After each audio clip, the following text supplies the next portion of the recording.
Bye.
Alright.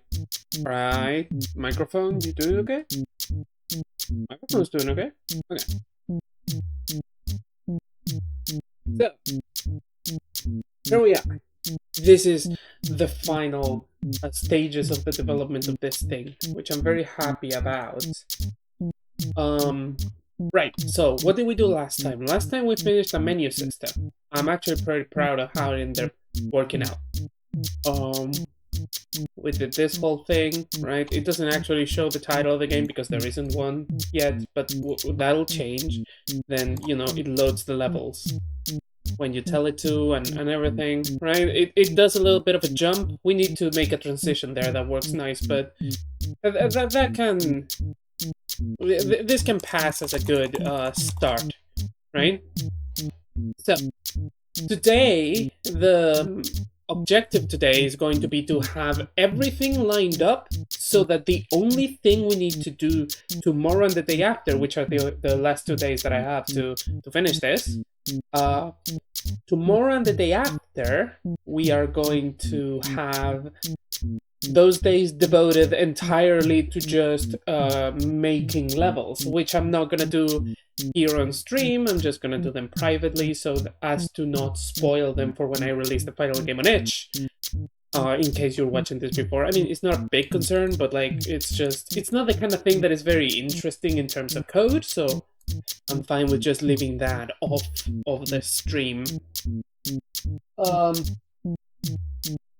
So, 1 day should be enough to make all the levels, but I'm giving myself 2 because you never know when this process of leaving everything ready for that is going to take longer than I would like. I also have homework from other classes, so gotta give myself time to do those as well.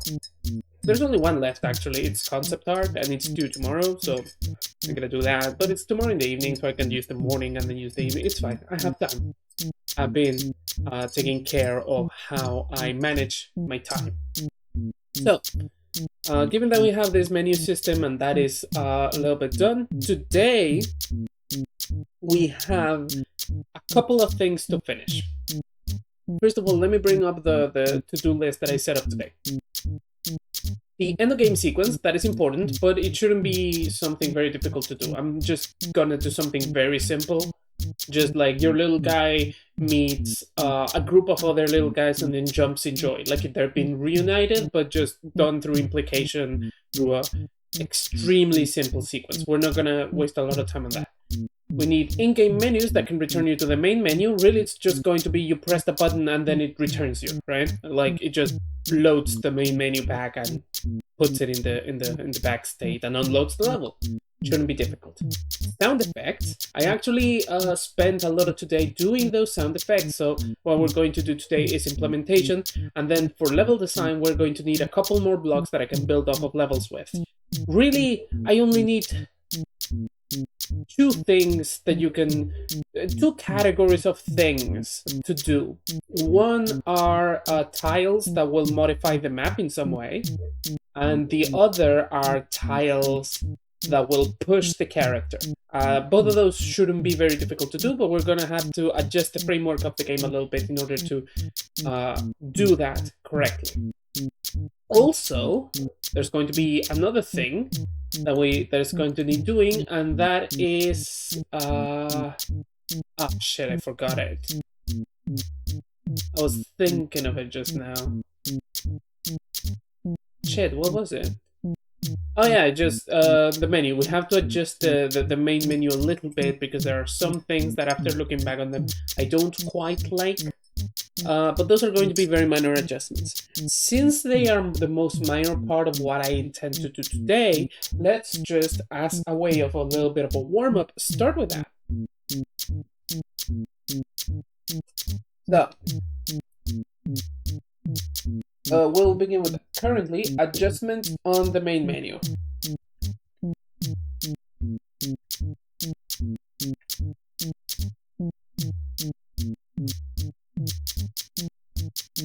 Minor adjustments and just some things that we're going to be fixing. So, in particular, we need to fix that jump when you load a level. Like right here. And the level gets loaded, like that.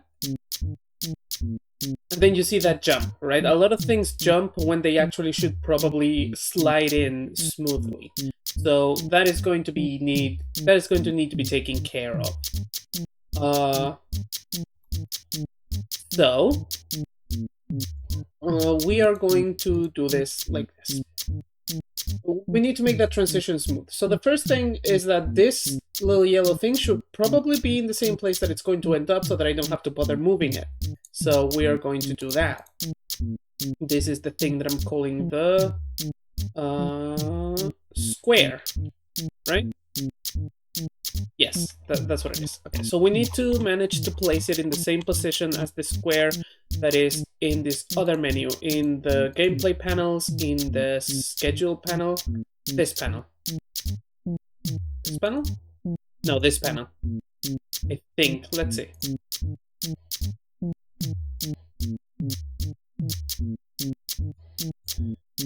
Which one is it? Is this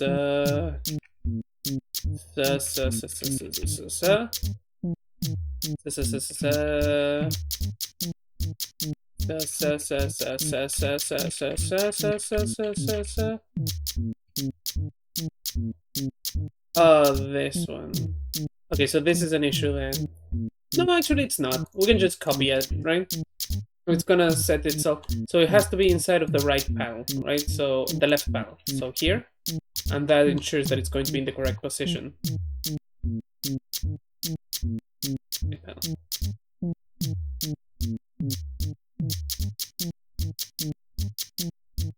Yeah, where is the pivot? The pivot point should be, yep. The pivot point should be position 0.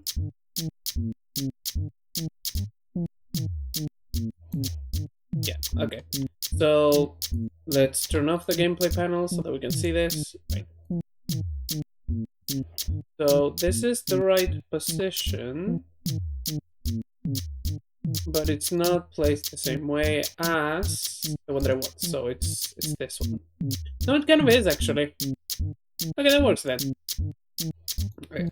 So now that panel is in the correct position, it being right here. Oh, but this receives a signal, doesn't it? Okay, that's fine. We can just copy the transform stuff. So puff spawner box. Oh no, this is the puff spawner. So what we need to do then is to to place this in the same position as this. But it's not going to be that, because that's not going to place it in the center. So we want... Well, actually, it doesn't need to be that precise, does it? So I can just place it here. Then we have this square, and we're going to just delete it, because we don't need it. And then this puff spawner for the box is going to be given this position. So minus 635, just so that it's a nicer looking number. And then minus 440, which is what it was already. So now things, the little puffs of smoke are going to spawn there when I click the things, which is fine. But the issue is that the things are not going to move to the correct position. They're going to move to the position that they were moving to before. So how do we fix that? Each of these is the thing that makes them move to that position is a component called script world positioner. Yeah, it's that. So let's just collapse all of these things so that there's less visual noise. So this, we're going to give it a desired world position. We're going to modify the script a little bit, because I think this is a function that's going to be useful. We're going to modify it so that we can give it a game object variable, and it's going to head to the coordinates of that game object variable rather than to the position in the world map. Also, I'm realizing that I didn't set up my light, so the facial capture is going to suck ass. Give me a second. There you go. Okay, there you go. That explains why the mouse wasn't moving. To be fair, the facial capture is not great at the best times, but that's why we have to take these small measures. Okay, so we have this, right? So now what I want is to have a public game object, and this game object has to supersede the position here. So public game object, let's call it position overrider.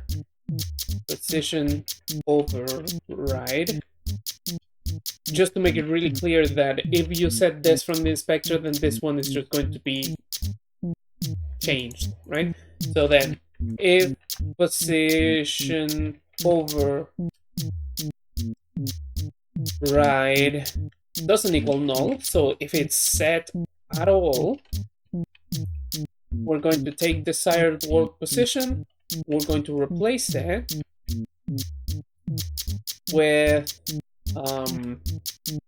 position override point trans. Actually, you just give it a transform. We don't need to give it the whole game object. Transform is going to be given the transform point position.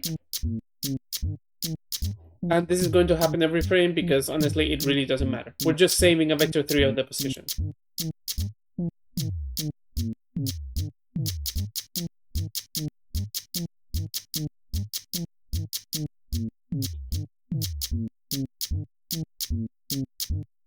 Okay, so that world. Okay, I just mistyped the thing.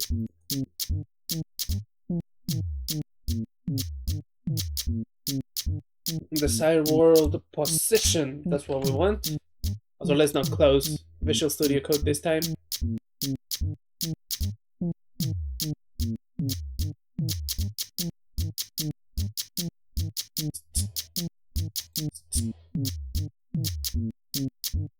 Right, so the idea is that now I can, rather than give these things a set position, I can just tell them where the thing that they should move towards is, and then the desired world position will be updated automatically to that.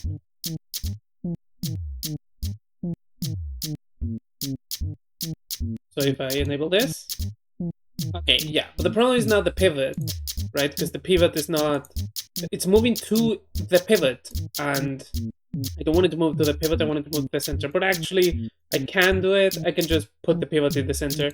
So 0.5, 0.5, there you go. Now it's doing the thing. And now I have to change that in everything that's going to move to that place. So here, in the... No, because that's the puff spawner. Let's make it so that I can select this from there. The quit button also has that, so it's going to be given this.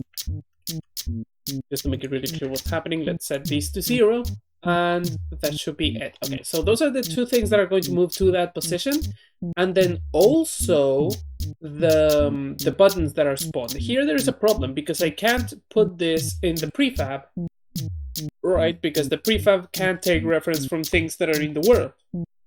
We can only take references from things that are in the prefab itself, which makes sense, because whenever the prefab is spawned, the thing in the world that I'm referencing might not exist.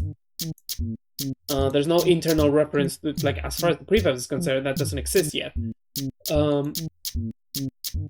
So what we need to do is to make sure that the thing that spawns all the level buttons gives each level button a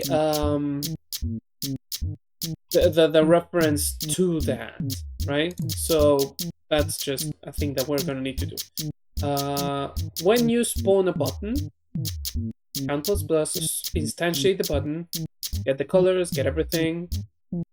Yeah, and then we're going to need to go into spawn button, point get component, and we're going to need to get the component, the script world positioner component, and we're going to need to go into its position override variable, or reference rather. It's a variable, but you know, it's a variable that's referencing something, because that's how it works in C#. We're going to need to go into this reference, and we're going to need to make it equal to a game object that I'm going to give the spawn level list. So that is public game object, and we're going to call it attractor, because it's the thing that is going to attract each of the buttons when they get activated. Attractor. So then we go to this attractor and we put it here. And actually it shouldn't be a game object, it should be a transform.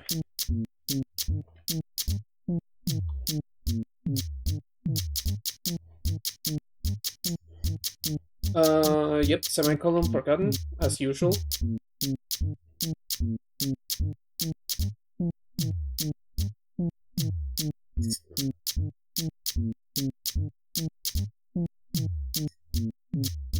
Then we just give it that button.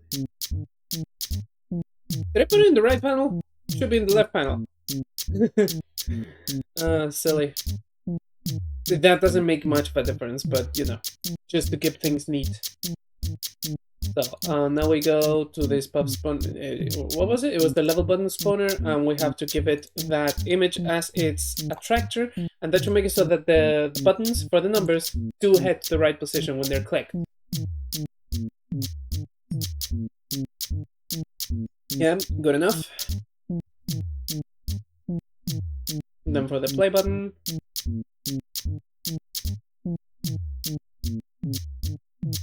then you click the button. Okay, there is one more button that I'm realizing should head there. It is the back button, which I'm pretty sure is just called back. Yeah, there it is. Okay, so this one should also have that transform there.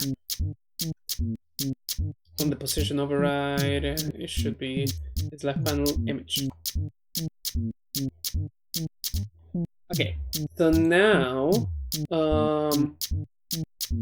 if I move this thing over here, they're all going to head there no matter what. It shouldn't matter much, but you know.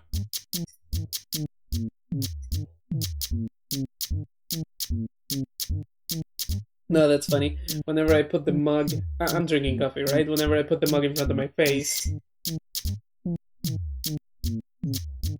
was not doing it anymore.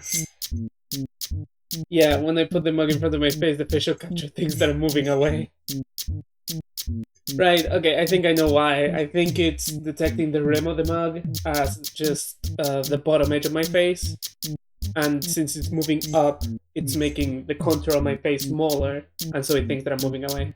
I assume that's what it is. But that is funny. No, but half of the time it just loses it. It's not that consistent. Okay. Getting distracted, which we shouldn't.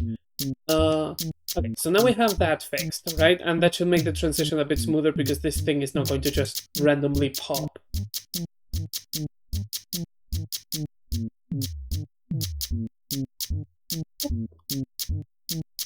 And yep.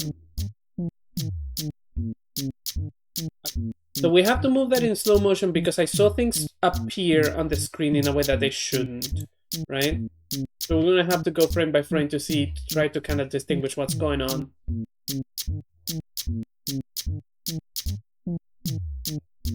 Okay, so the things disappear. Let's get the game view. The things start disappearing. The smoke clears. Go frame by frame. Actually, it would help us to know how far along we are on the sequence, right? So we're currently loading levels, so we're on this part of the timeline. Okay, we have to... Nothing is going to happen until we reach this.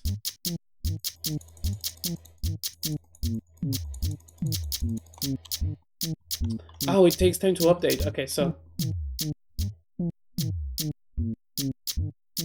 Oh no, it only updates when I move the mouse. That's not amazing. Okay, 1, 2, 3, 4, 5, 6, 7, 8, 9, 10. Moves that far.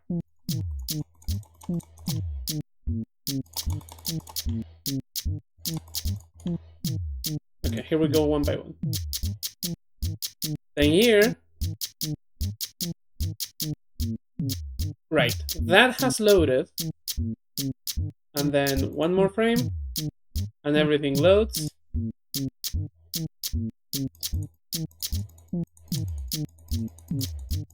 Right. Right. So that's the issue, right? It's loading things, putting them there, and then the transition is not very smooth. First of all, this text appears. So what if I put this here? What if I put it there? Right? If I put it there, that might make it so that the stuff gets loaded correctly the frame that it appears, right? Oh no, but hold on. It's essential that this happens after this and this happens after. Okay, let's just put them all here and just see what happens, right? I'm expecting that things would break. Or at least throw an exception or something.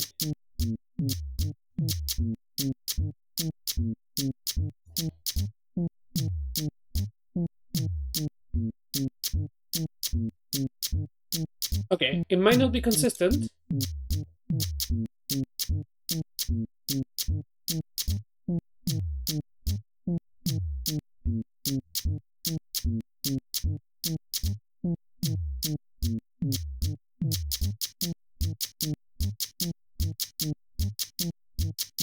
Oh.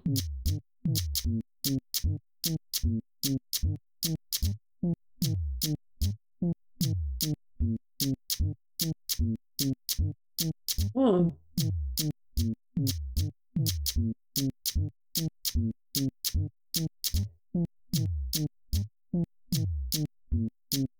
I'm gonna be taking this success with a grain of salt, but if this works consistently... Okay, so there is still some weirdness that can happen, so we can adjust for that, right? We can just make sure that everything happens in the correct order so that that weirdness is not visible, right? That's our issue, is that it looks sloppy.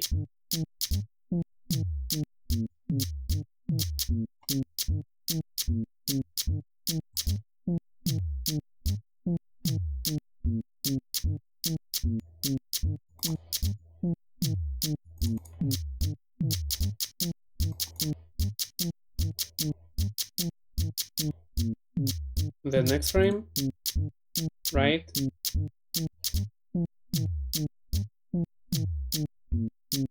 Right, so part of the issue is that the camera doesn't move smoothly, right? That's part of our issue. So let's fix that. That should be easy to fix. We have this main camera and we have its camera focuser. So the thing that this camera focuser here does is that it sets this focus. Focus equals new game object, camera focus. Okay, when does this get called?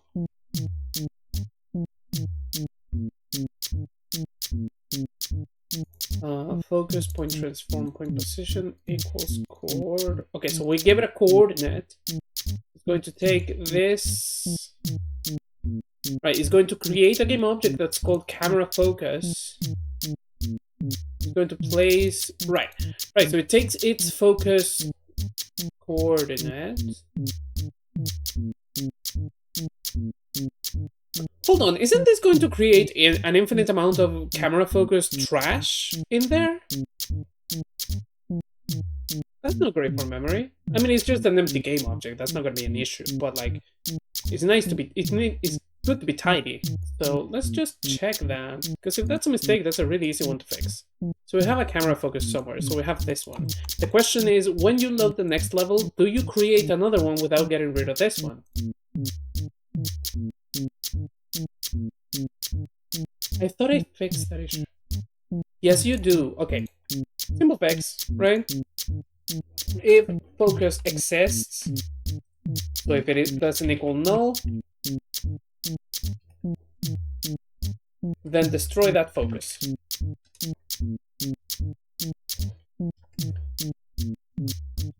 Destroy that focus, and then do the other stuff.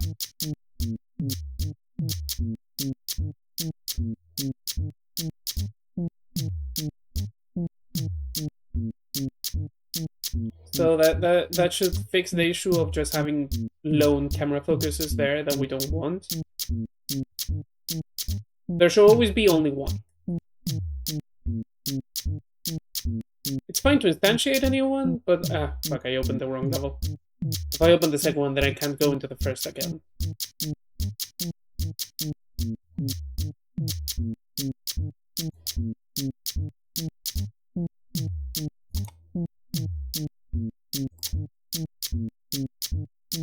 So we have this camera focus, it should be destroyed. And it wasn't. What's going on? Oh. Yeah, because sometimes I give you a transform new focus and sometimes I give you...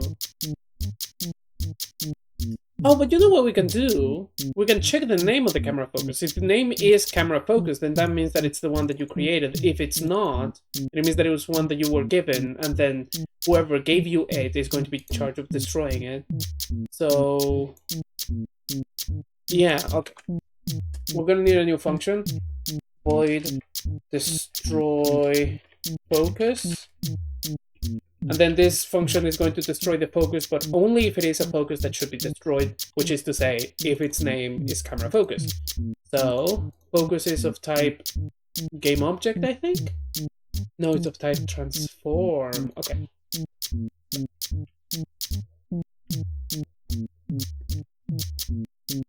And you have to also call it.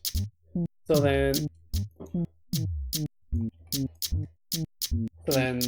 void destroy focus is going to do that thing. So first we're going to check if focus. How do I access the name of a game object? I think it's just straight up game object point name. Please don't open it on that window.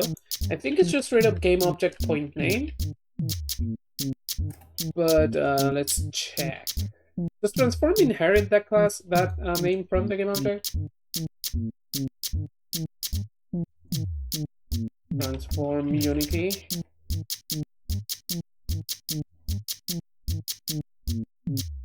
Control F, name.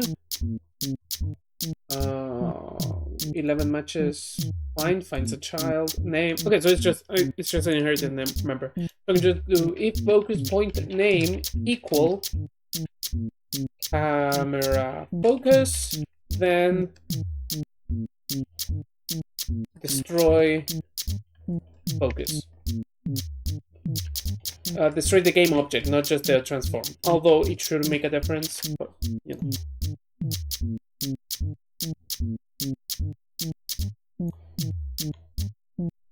And then that should work, and that should leave us without putting any trash.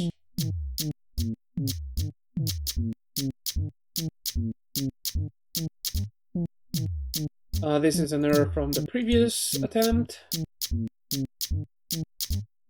I also need to come up with a name for the game. I was thinking of something related to step by step, or like maybe saying it in Spanish. Tutorial focus of screen camera focuser. Okay. If focus equals null, return just the basic null check, right? You would think that null wouldn't just say false, that null equal anything is just false unless it's null. But whatever. I mean, that's the way that Lua works, which is it's just nice, right? Because it's what you expect, right? At least as a layman, I get that this is you build intuition for this as a programmer, so it's not weird to most people.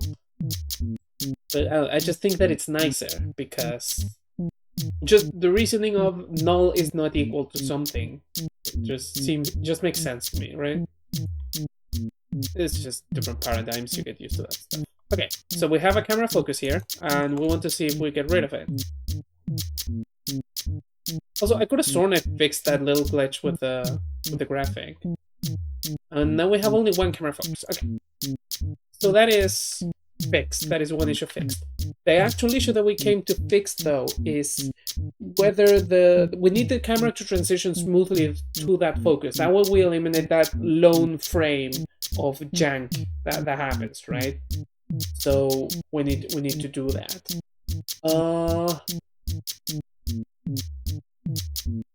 What I want is to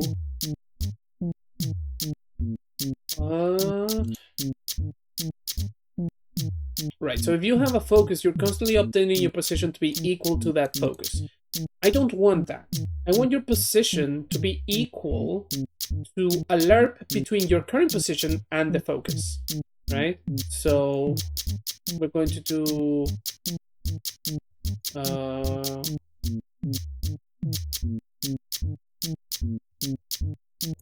we're going to do set transform point position equals vector3 point lerp. Starting point is your current position, so transform point position. End point is the position of the focus, but it's the position of the focus with an end of -3. So let's just write it here so that it's nicer. So that's the start point, that's the end point, and that's the lerp strength. And I'm going to put them in comments. So start, pause. We're going to put this over here.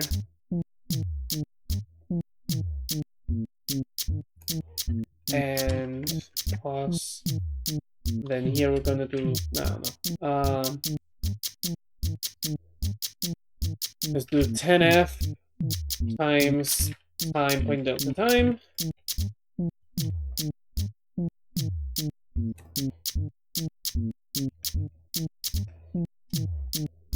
This is the strength of the lerp.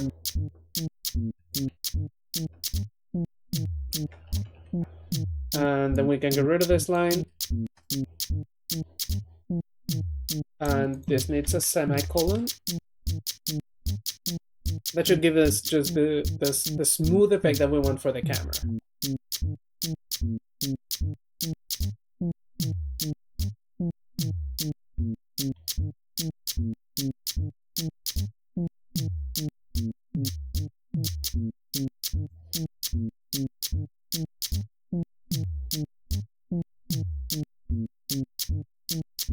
Okay, that is smoother considerably, but the things still just sort of spawn. So a thing that we can do actually fairly easily is just take... Actually, let me see that in slow motion.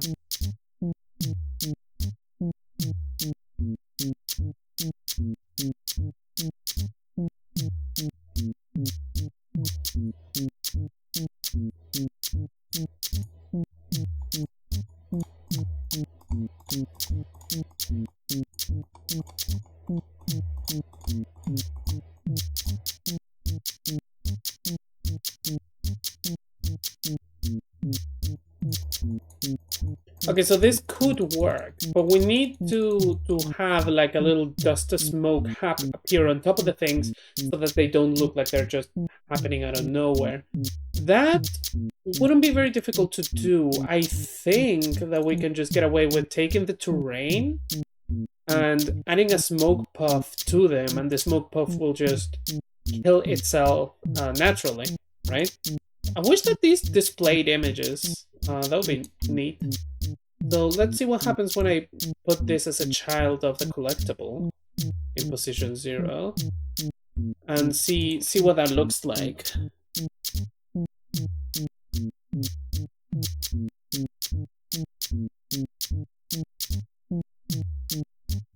Kind of made myself a bit big. I'm not sure I like that scale.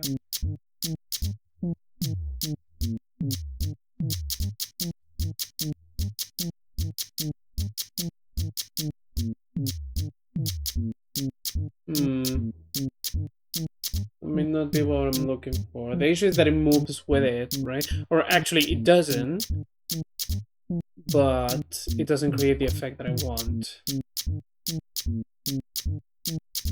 But maybe if I put it on everything, that can look the way I want it. So let's see. If it doesn't, we can just easily revert this.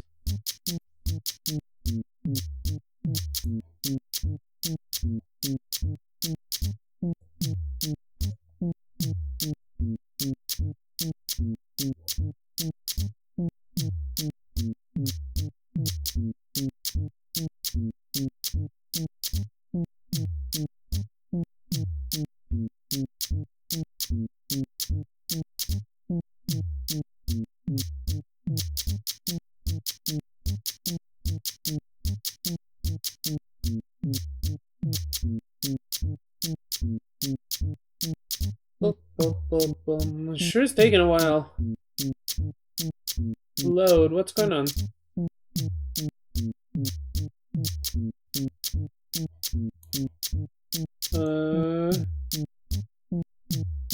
That's a bit scary. Unity, please don't take all my progress away.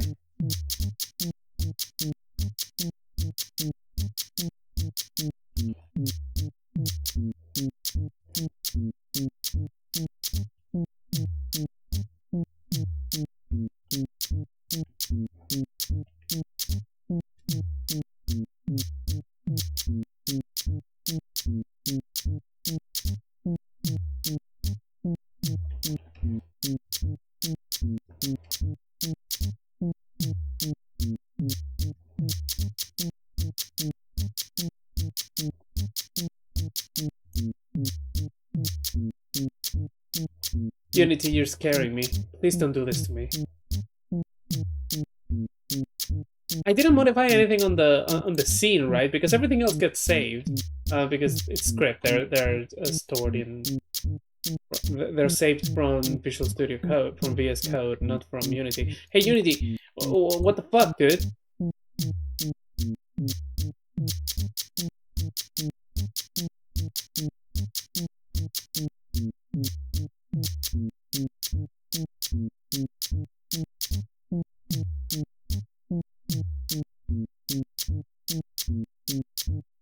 All I did was add puffs of smoke to those objects. Are you doing alright, buddy?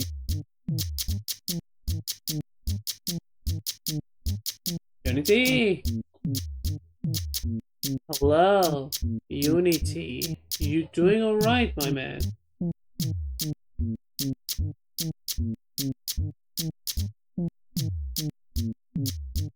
This is the easy part of the process, so if this is giving you man, it's been 2 minutes. I don't want to just force quit, because that may fuck with things, right? That may fuck something up. But like, oh my god, it's always one thing or the other.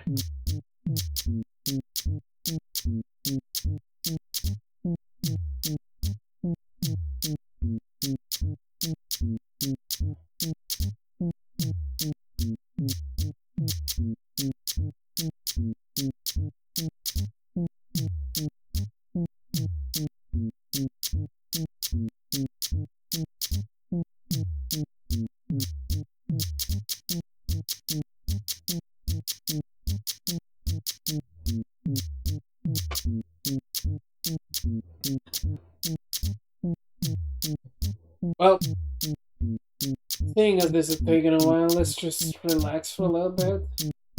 Every time I stream, I end up with a bit of a backache. My chair leans too far back, so it doesn't really support my back if I'm sitting straight up. I have to lean back into it, but if I do that, it's a comfortable position, but like I'm kind of away from the keyboard. It's difficult to type like that, and you know, in focus mode, you want to be upright. I wonder if there's a way that I can fix it. I mean, and I can think of a couple things. I could grab like a really heavy thing and put it behind the chair so that it's impossible to sit in it while leaning back a significant amount. But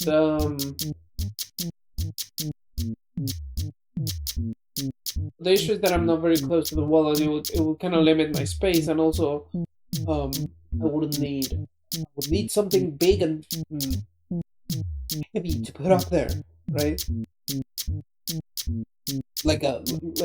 it would look ugly, right? Because like, what could I put like some furniture, but like in the middle of the room is kind of weird. So like, I wonder if there's something I could do to the chair that would fix this. Hey, it's been 5 minutes, Unity. Unity, you're doing alright, mate. I mean, at what point do I just force quit from the program, right? Like, I really don't want to do that. Like, if that crashes something, right, or if that does anything, like during completing to my, I'm gonna Google it actually. Maybe that helps.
Okay, so somebody said to press Control R.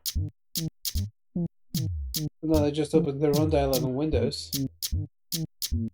They have to press it while this focused? Made a Windows noise?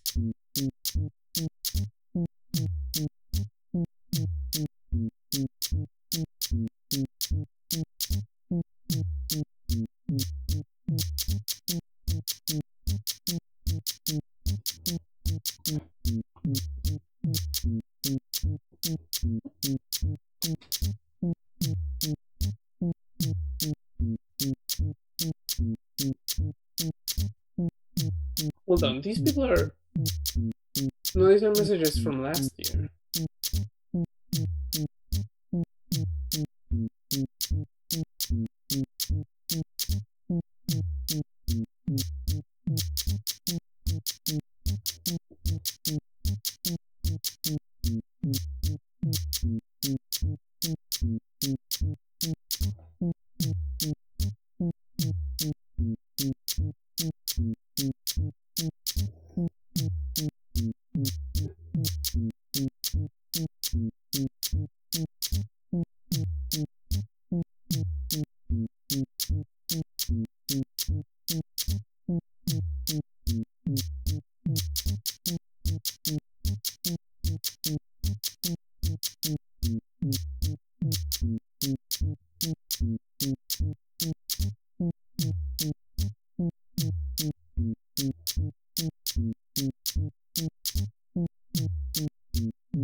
Okay, so people are saying that just resetting the editor works, and also it doesn't seem to lose much progress other than whatever you had in the scene. It doesn't seem to cause any mistakes. It's been 10 minutes. I think it's fair to just call it quits then. Task manager. We're going to take Unity. God, this is annoying. We're going to take Unity. 15 processes. Firefox, I only have one window open. Two tabs. Why does it take so many fucking processes? Like, browsers are fucking stupid, man. Oh, we want to just end task. God. Okay.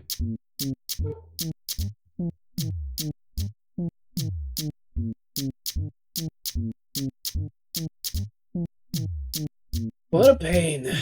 Okay, so we're just waiting now.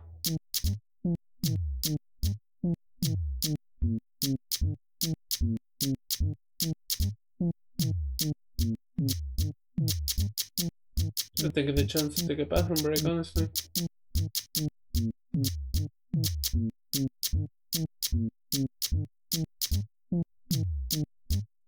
Okay, Unity, you doing alright, man? Can we move along? Can I keep working on my project for you, please?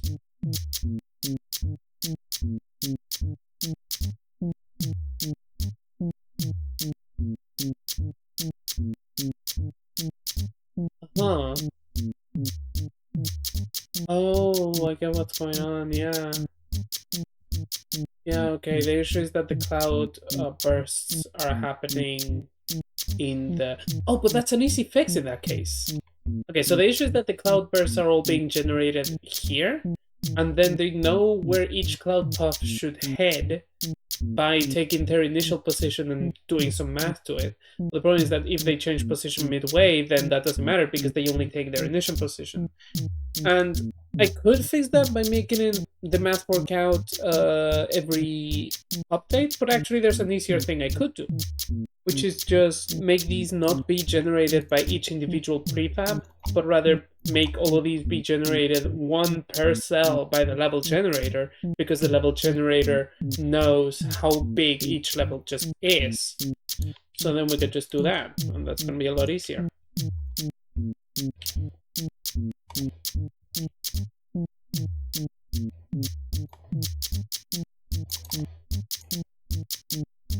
Alright, and then we go back to the scene. We can go to the level, prefab, go to the levels, go here, and we need this level generator. I think the level generator already has a reference to the smoke puff? Yes, it does. Okay, so dope. So then we can just use that. So then when you start, the first thing you do is calculate the size. So after you calculate the size, I want you to generate the puffs. So let's create a function that does that. So void generate puffs. And so what this is going to do is it is going to go to each of the positions of the grid and generate a cloud puff there, right? So then for int I equals 0 until I is smaller than max size point x.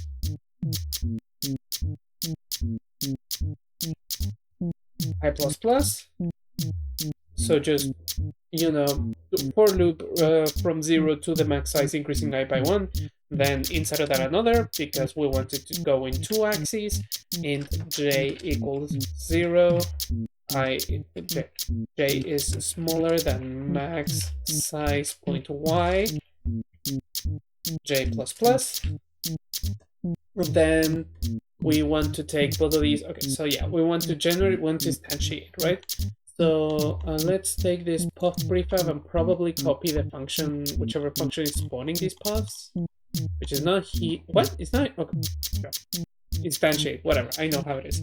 Instantiate. I want you to instantiate something. I want you to instantiate it in a position. So let's say vector. Vector 2 equals no vector 3. Vector 3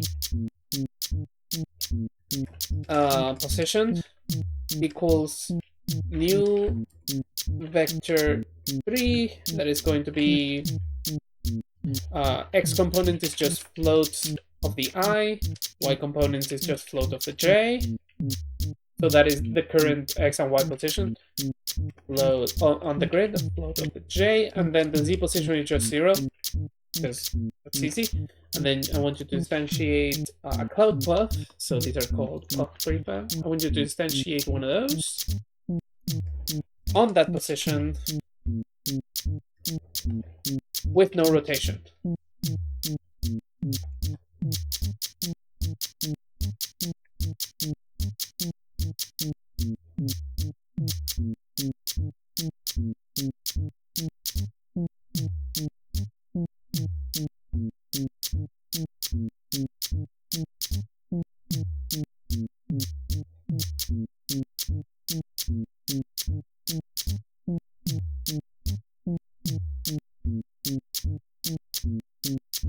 Okay, so let's see how that looks.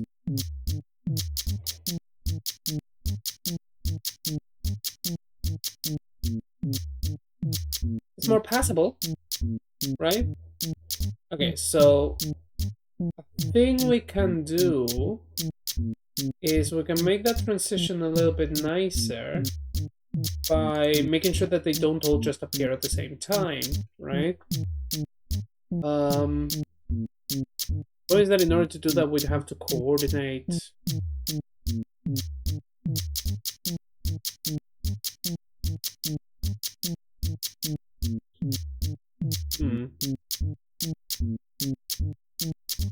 Do we like that transition actually? I think that that one maybe it just works like that. Let me just look at it again.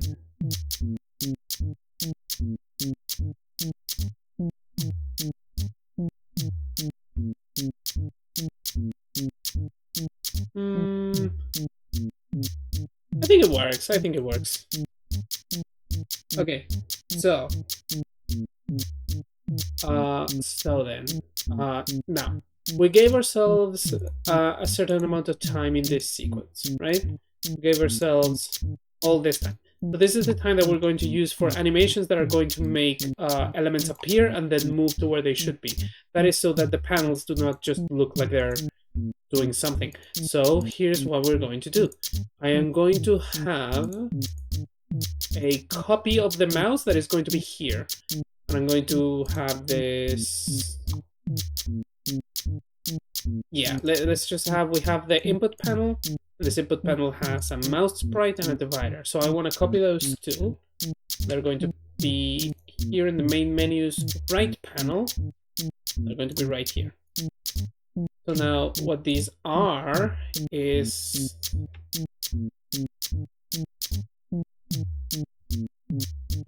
What? What? Are you all the way over there?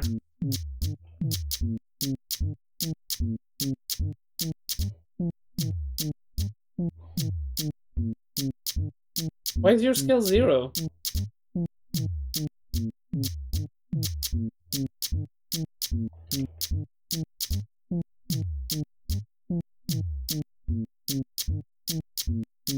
Well, that's odd. Divider scale. Okay, so these do have their own correct scale. If I copy them here, then they keep it. So if I put it here, no, they go straight to 0. I wonder why that is. Well, okay. I can just make everything work anyway. We can just take this input panel, take the divider. We can copy, just copy the properties from direct transform. Just copy the entire thing, and we paste it here. And then copy the properties from the mouse sprite here. Copy all the component and just paste it here. Right?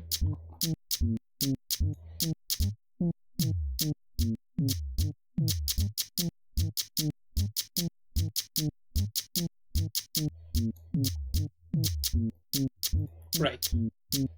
So it works, but I want it to show me the squiggles when I click, right? Like the way that it does on there. So the way we're going to do that is by... How do you show those squiggles, actually? I think it's just the input panel. Yeah, it's like that. So okay, I could make a class that just handles those animations, but actually it's probably easier to just copy this component, paste it, and then just neuter it so that it doesn't do things that are unintended. So let's copy you, copy component. It's mouse input receiver, so we're going to put it in the right panel. Script mouse input receiver. We're gonna paste every value here, paste component values, but except we're going to have the animators be these. So it's going to be this left squiggle and this right squiggle, right? The arrow containers are just going to be those spaces. It doesn't matter. The click counter we really don't care about. And the triggers here, this is the important one. We're going to have these triggers be... No, actually, they do need to be mouse 0, mouse 1. Okay, so the command list has to be empty. That is just straight up, right?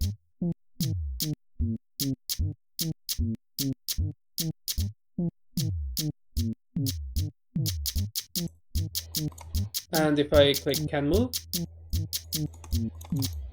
okay, that's exactly what I want. Okay, so I want this panel to start in a different position. I'm going to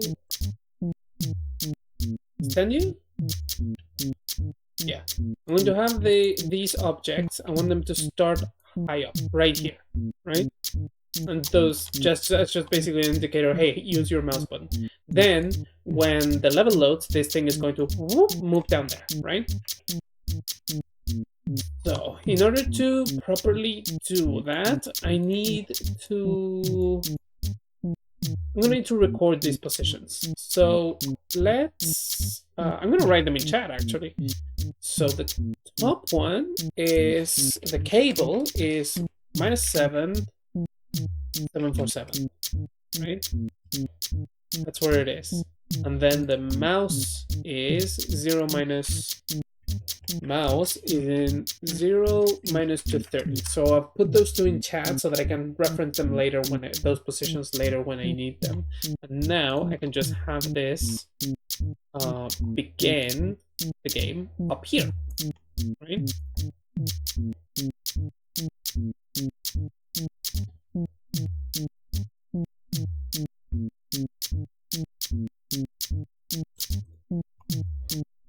And yes, also this panel needs to be can move. That just means that it can react to the mouse presses. Now this.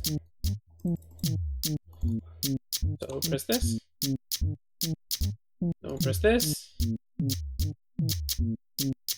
Right. Right.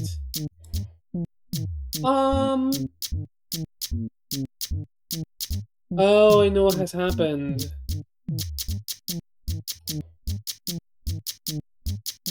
Yeah, I know what has happened.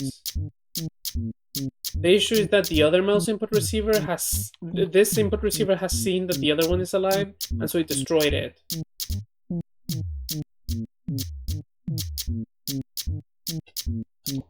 So...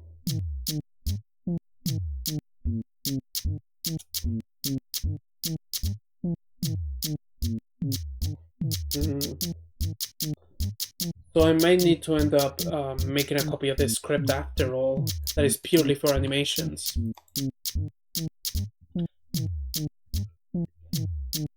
Script, mouse animations, okay.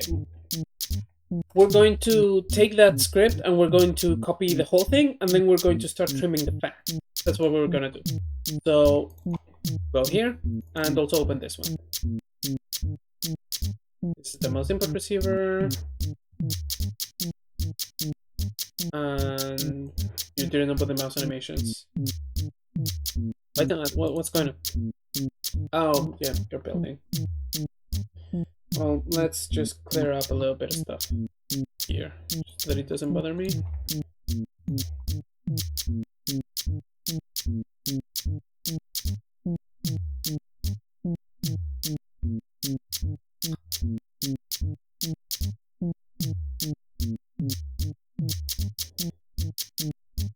Okay, did you finish? Yeah, you did. Okay. So now let's get the mouse animations. Where is it? Mouse animations, yeah. So we're gonna take this whole thing, we're gonna copy it, we're gonna this whole thing, we're gonna paste it, and then we're going to rename the script to what it should be. Script, mouse, and M. So the first thing is that there's no reason this should be a singleton instance, so we're just gonna be gone. So then, you are going to need those animators. Arrow containers, completely irrelevant. Click counter, also irrelevant. We don't need prefabs for the arrows since you're not going to be generating any of those. You do need the trigger. The command list don't exist. You're always going to be active. On start, update the commands. We have no commands to deal with, so we don't need that. If not can move, we're not using can move. If trigger 1, then send the commands. We have no commands to send the animation. Also to this. And the animations, yeah. Send commands doesn't exist, so it's not used. Send animations, we do need that. Debug updates. Yeah, well, this is for commands, so we don't need that. We also don't need this. And you are not using containers either, so we don't need those. And input state, we're just not using it. So this is what we want.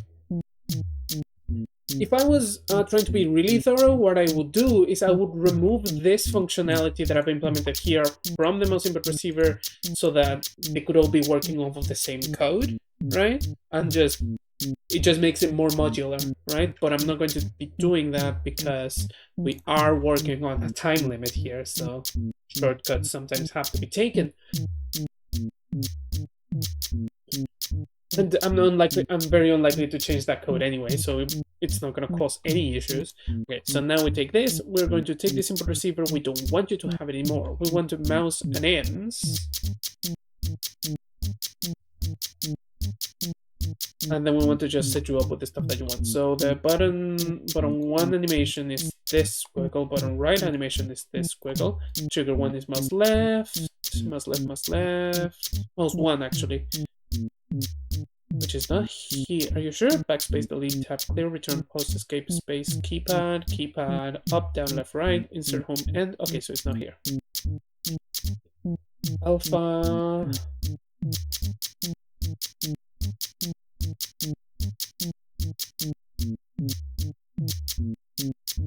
Mouse 0. Then this one is mouse 1.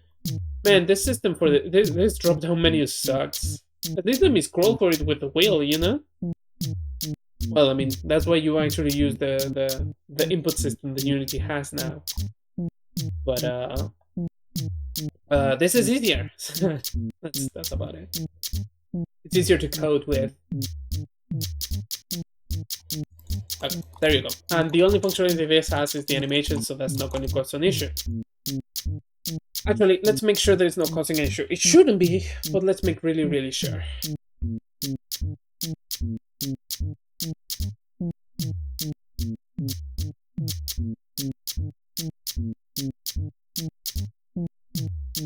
Okay, brilliant. So, now we are going to use that time to do that time in the timeline to create an animation where this is going to shift down to that spot. So over here, you destroy that, and then this guy is going to yeah, we're going to need an animation track. It's going to be for the panel, because it's got to be the thing that contains the both of them, so that I can move them together. Create image on the right panel. Yes. So go here. Now I want you to use a keyframe on the position of these two elements. So position at key, the Y as well. Actually, no, don't add key on the X. Add key only on the Y. Add key on the Y. Come here. Add key on the Y. Right. And so over here, over to this length of time, we're going to have it move to the positions that I pasted in chat. So the divider is 747 down here, and the mouse is minus 230. Minus 230. And for some reason, oh no, it did. Now we get this effect. It's just going to shift down. It would be nice if it bounced, right? And we can very easily do that. We just need, so it's going to move down to those positions here as well. 747. No, it's 230. 230. It's minus 230. It's 230, and then the divider 747, right? Whoop, and then it's going to move up again, and it's going to 747. Yeah, create a key, and here add key. So what we want is to take these positions, right?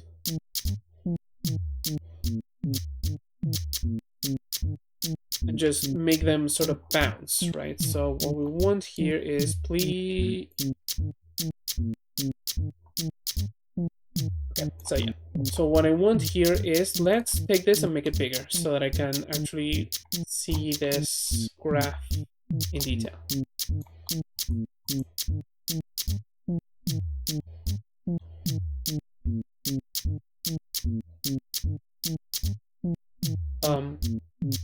Excuse me.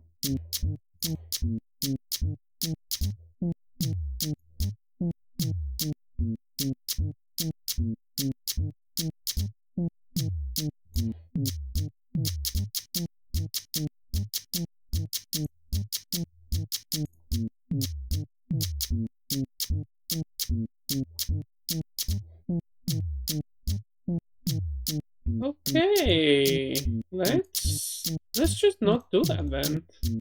Let's just not make it zoom it in. Let's just use this. Okay, so we want all of these to be at least on this position. Yep, yeah.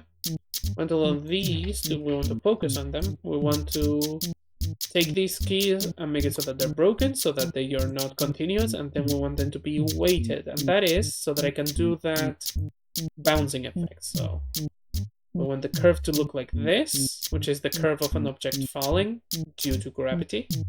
Then here it completely reverses direction and bounces, but a little bit lower.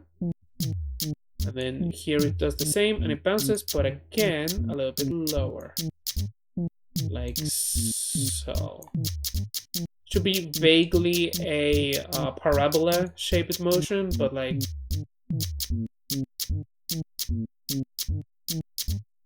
how does that look? Okay, let's give it one more bounce. So like let's take this little thing and we're going to paste it, say, here. Oh, you can't do that. Okay, let's add a key here. And we're going to line it up.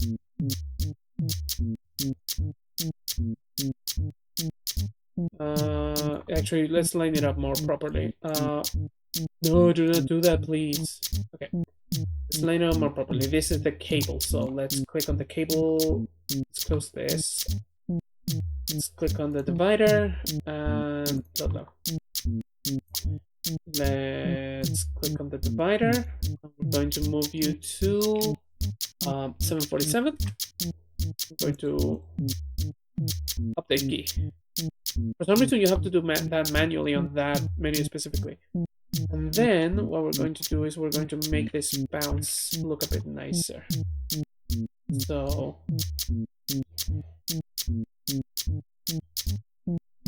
this is the smallest bounce, and it should probably... And then this bounce has to be larger than that. So they have to go progressively smaller, otherwise it doesn't work, right? And then you just move like that. Yeah, that works. That should give us a nicer effect, right? So okay, the first bounce is a bit too much, so we're gonna make a lot. We're gonna have to make all of these a bit smaller.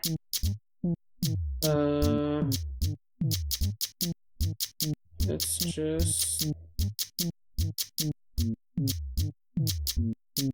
left tangent linear. No, do not do that. Just on this one. Left tangent linear, and then left tangent constant. Tangent free. There you go. So now I can grab that handle again. So we're gonna say this high is probably fine, and then this one is going to go lower, like this, and then the last one is going to go even lower. So like, you just kind of have to eyeball it, I think. So then this is going to... No, that's a marker. That's not the thing that I wanted to do. This. So then this goes, and it does that motion. Okay, that's what I want. So then I want to recreate the same, but for this, which means that I'm going to need to add keyframes to the mouse sprite where available. So the mouse sprite has one right there. I do know that it has one right there. I wanted to have one right here as well. Oh no, it does have one. Okay, good. So I wanted to have one here. For the mouse sprite, yeah?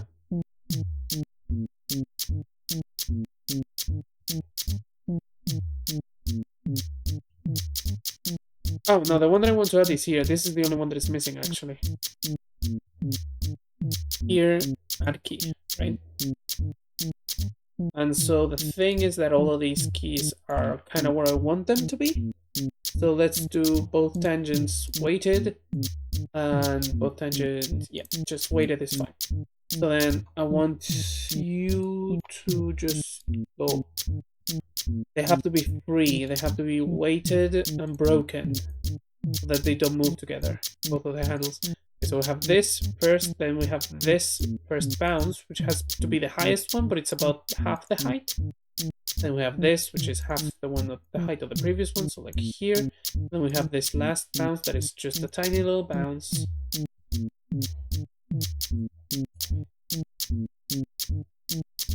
So they have to move like this, right? So how do those look together? Good enough. Let's save that in the timeline and stop recording. So what we should see now is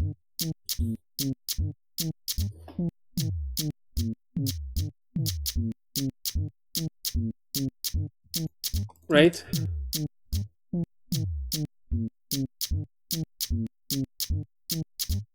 Okay. So I want the background color to change as soon as you click the button. Also, what happened here? Oh, that's from the timeline. Don't worry about it. I want the background to change so that the transition is not as harsh when all the things appear. That is easy because we have the background color stored in the buttons, right? I think. If not, we can just store it. Yeah, where is it? Where's the button?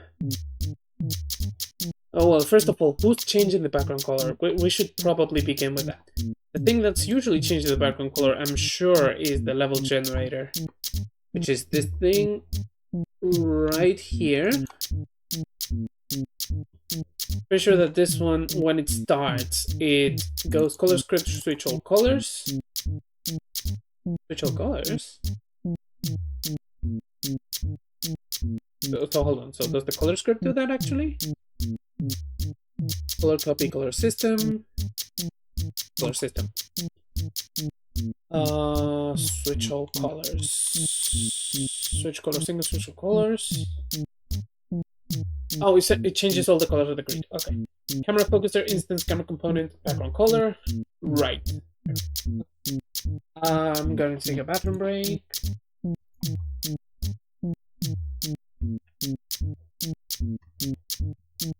And then we're going to go back to working.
Okay, let's keep going then.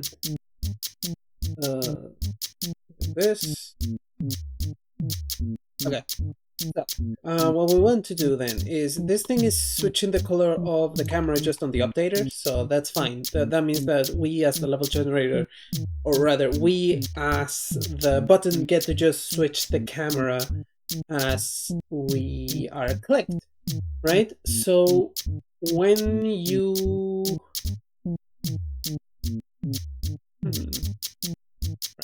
So what we want is that when you click the button, one of the things that it does is change the camera, right? So let's go to that button prefab and see what we're working with. We have this button, and this button is storing colors, right? Which colors is it storing? Those are given by the thing that generates the button, so the button spawner.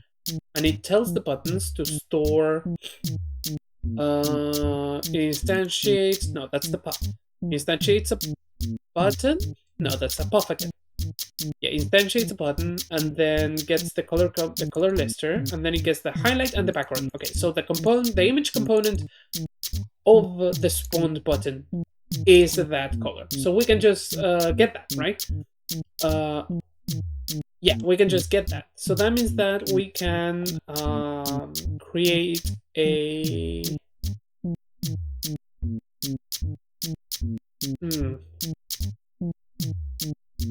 yeah, we can create a script console. Yeah, we can create a script that is just set background color. Set yeah. So script set background color. And so what this will do is that this will just hold a very simple method that will just actually, do we need that? We might be able to get away without doing that, depending on what scripts the button has. Scripts.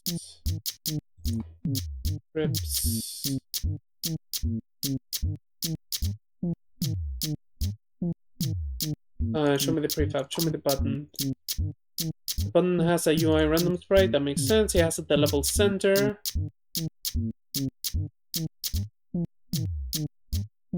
And when it is clicked, it just sends the level. And then the level receiver is this. So it's the level spawner, and then it's going to load the sequence. And so actually what we can do is just have this do it, right? So we can just have Yeah. Okay, so let's do that then. So that script that I just made, let's delete it. We don't need it. We don't need this script. Change background color, I think it was? No, it was color, camera, background, something. All position when collected, UI random spread, spawn random spawn, set background color. We don't need it, right?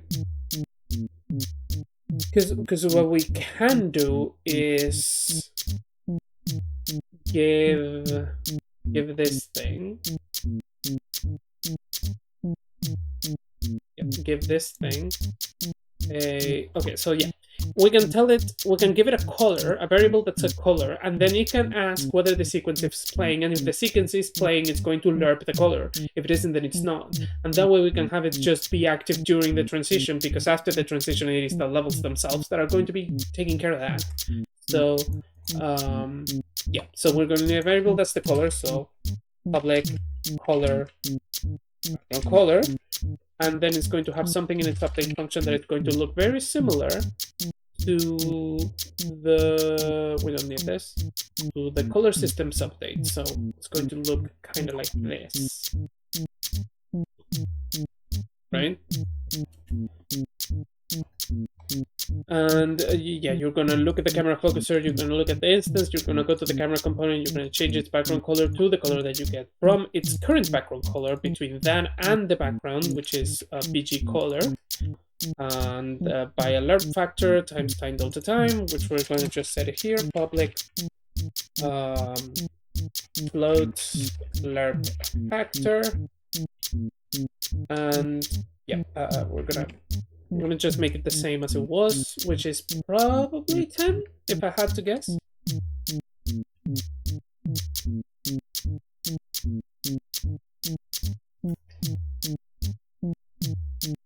So we go here, we go to the prefabs for the levels, and we're gonna see what that lerp actually is. And level, yep. The lerp factor is 5, so we're gonna do that. So that lerp factor is gonna be 5. This background color is, it doesn't matter where it is right now, because it's going to change when you're sent a level.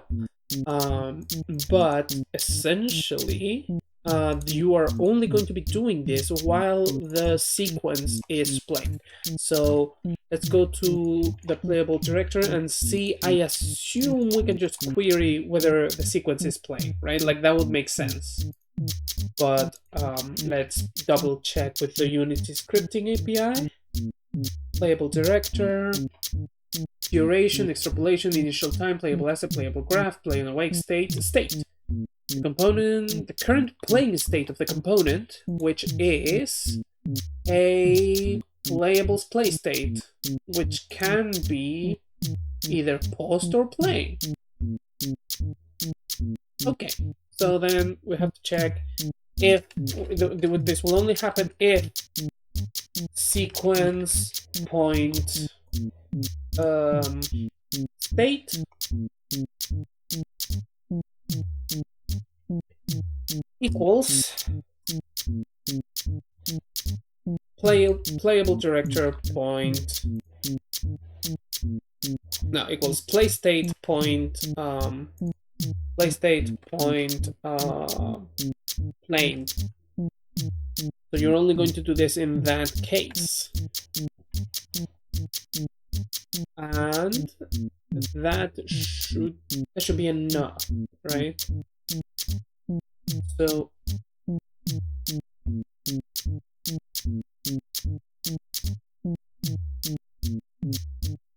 right. So I should make sure that the background color only changes after I click the buttons and only during the transitions and never at the end.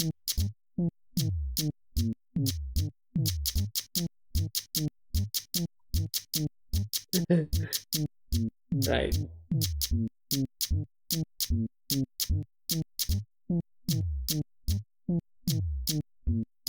So then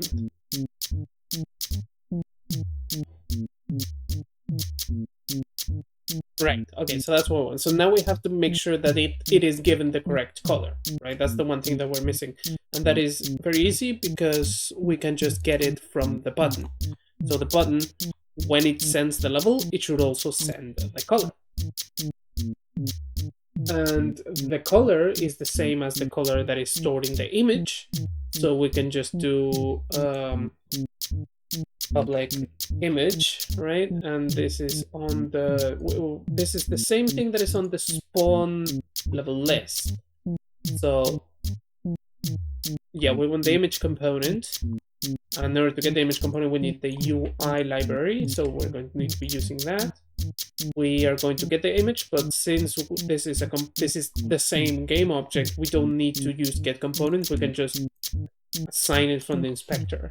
So public image type called image component, right? And so we're going to do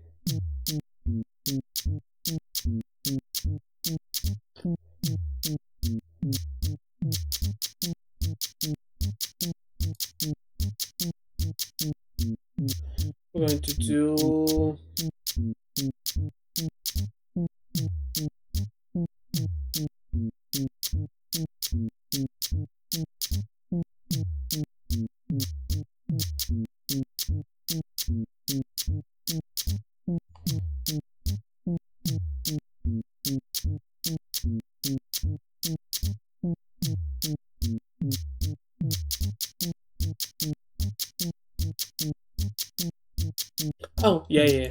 I just didn't remember what the instantiate did for a second. So yeah, after that, so that we can just have it more organized. And we're going to take this image component. We're going to check its color variable. Yeah, its color property, and we're going to send that color property to script's level spawner instance. Fuck, I lost that. President is level spawner. Yeah, instance BG color, I think, which is just BG color. With BG color, and we're going to send it there. So then that's going to change into the color that we want to fade into, and then it's going to fade into that, and if it's not done fading into that, then the level generator is going to take care of that, but it doesn't make a difference one way or the other. So that way we're going to get a nicer transition.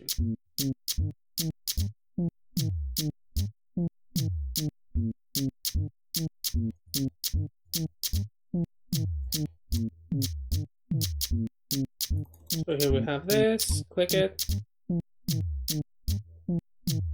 this, and there's an error. Object reference not set. Yeah, right. I forgot to set it up with the reference from the inspector. So that is going to the prefabs, going to the button, and we have to tell the button, hey, when I say image component, what I mean is this. What I mean is this. Okay?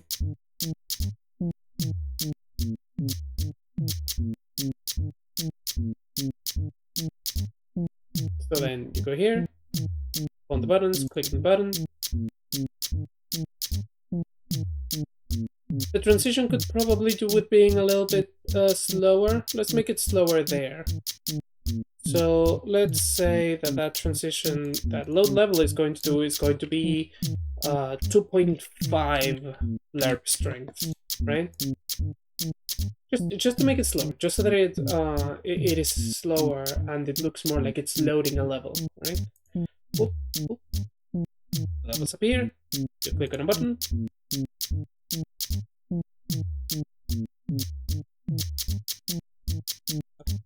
It's not the cleanest transition,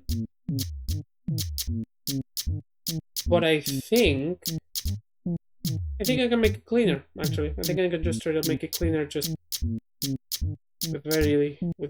with ease, right? Because I think that's something I could do is go to these gameplay panels, go to the left one, right? Take this text.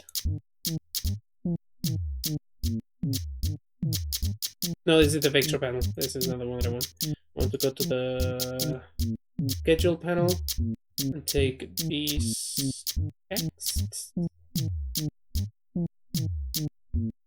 Yeah.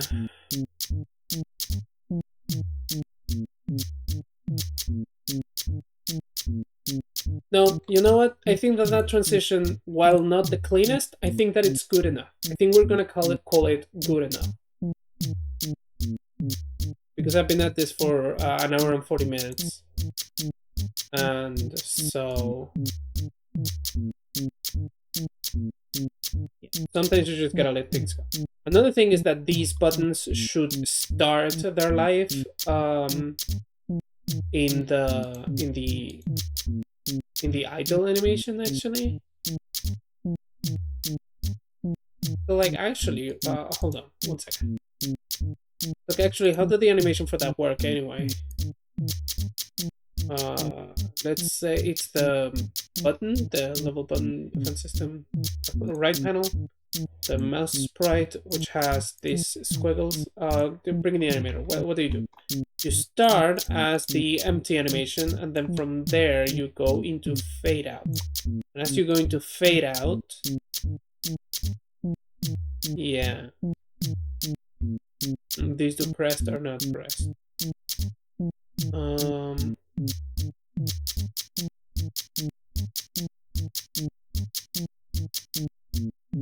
So what I could do is set this as the default state and see what that looks like on startup.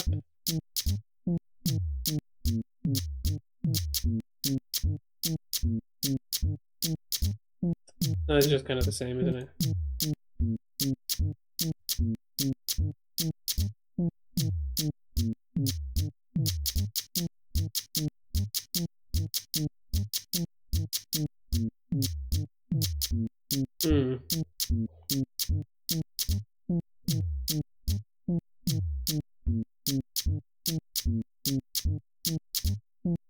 This is a very small detail, but if it's something that is easy to fix, then I want to do it. So my issue at the beginning, when the game loads, that's no problem. That doesn't look like too much of a problem. But here, that one frame is the one I don't like. But like, maybe that'll just get fixed if I set the default color to that. So like how do these animations work actually? The stat that should change is image point color. Oh, that's not good then, though. Is it just alpha? Because if it is just alpha, then it might. Let's see. And just set these to this. Default, right? And then see if it happens.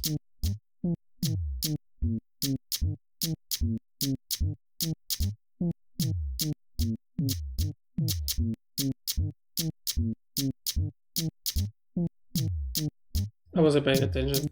Let's do it again.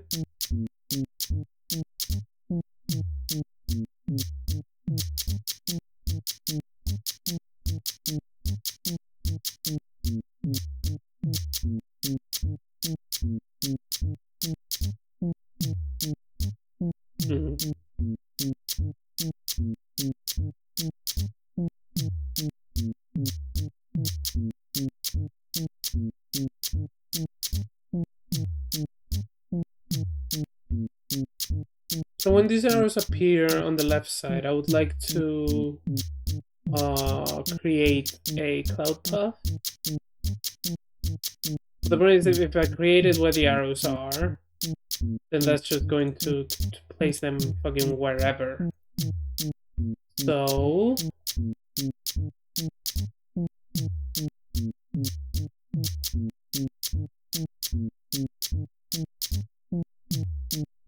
let's see how that transition looks again. Just the arrows appearing on top of the mouse. That's what I'm having. Yeah, like it appears up here for a frame and then it sets itself there. And I know why that is. It's because they're appearing on... Because the panel, the input panel, is spawning them when it gets created. And then it's letting the left, the vertical layout group component there reposition them. But that takes a frame, right? So if I could spawn them without a visible...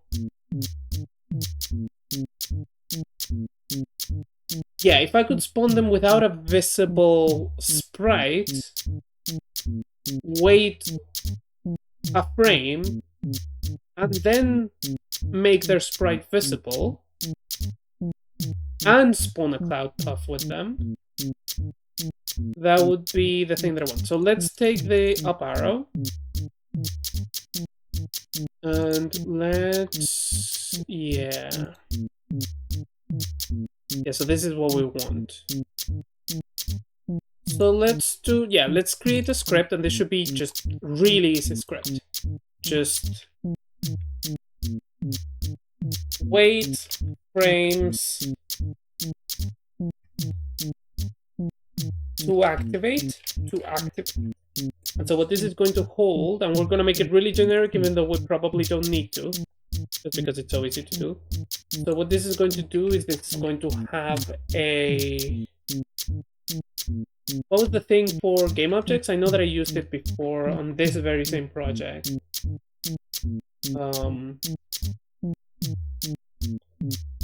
Let's do just like image, right? Image component for the UI. A visual element representing a source texture. It's a class. It has the enabled property. Enabled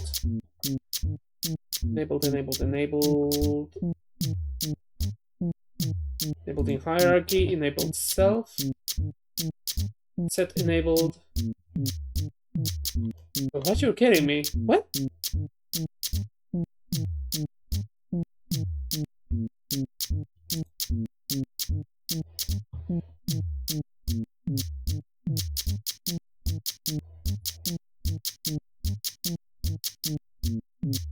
We're talking about this, right? Image, scale mode, color, course rect, sprite, tint color.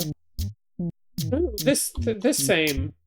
It doesn't have an enabled property, but it's a script.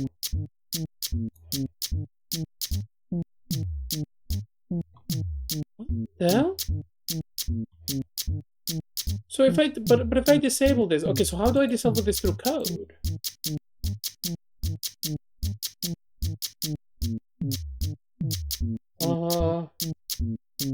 Shit, this is making me nervous. Okay. Yeah, let's start with the easy stuff. Public int frames to wait. Right? So then update void update frames to wait minus, and then if frames to wait is smaller or equal to 0, then you're going to do the stuff that I want you to do. We're going to make it work with images specifically then, if it's going to be that much of a pain in the ass. So let's take Unity Engine Point UI. We're going to take public int image, the public image this an array just in case. Not gonna need it, but you know, image component, and then image comps, and then we're gonna need the same for game objects. Game object array. So the idea is, after waiting the requisite number of frames, then both of these things are going to be activated. So OBJs works. Then for each image comp in image comps,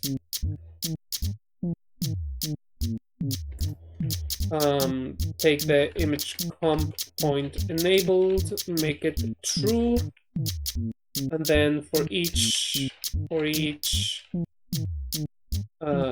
game object obj in objs obj point set active equals true. No, not equals. This is a function, true. And so that is going to give us what we want. Presumably. Did I save that script? Yes, I did. Okay. Why did Unity not take time to compile? Oh, there it is. Okay, so type of namespace game object could not be found. That is in line 17.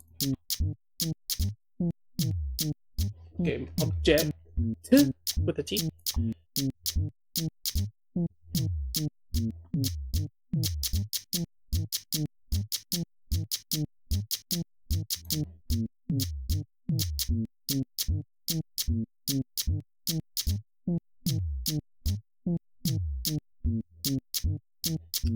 Okay, and then what we can do is go to this prefab for each of these arrows. Resource, prefab, scenes, timeline, prefabs here for the base arrow, right? And what we want to do to this base arrow is take the script that we just did. What's it called? It's wait frames to activate. So here, yep, we want to take this and we want to add this script. And so what this script will do in all of these, it's just going to wait 2 frames and it's going to activate this image component at the end of those 2 frames, and it's going to also activate a sub game object that I'm going to give it, which is going to be this puff of clouds that is going to start disabled, and then this is going to enable it. So like that.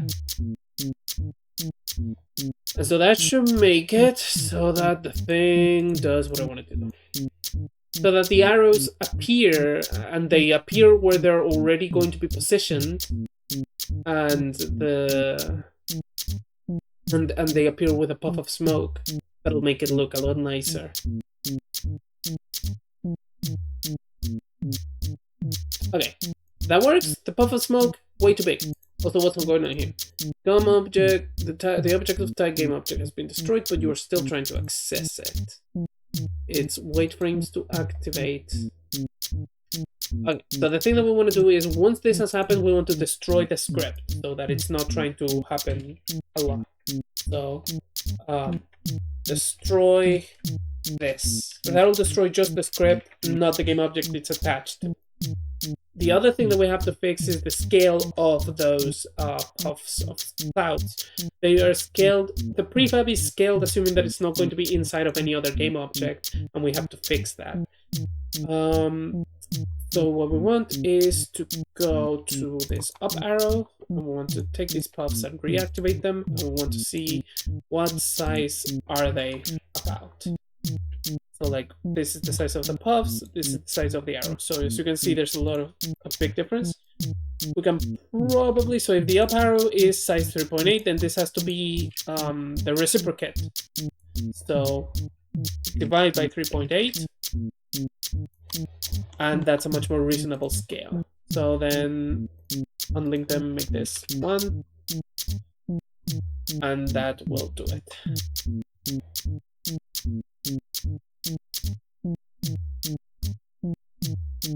And that's not editing the prefab of the puffs of smoke, it's only editing the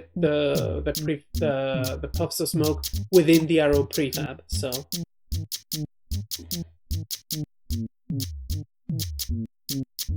they move up though. So what's up with that? Did I give you the wrong puffs of smoke? Did I give you the game object puffs of smoke?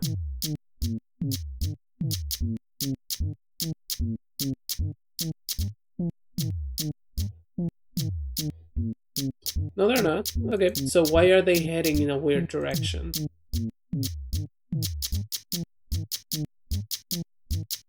Let's watch that in slow motion, and maybe we're gonna be able to tell.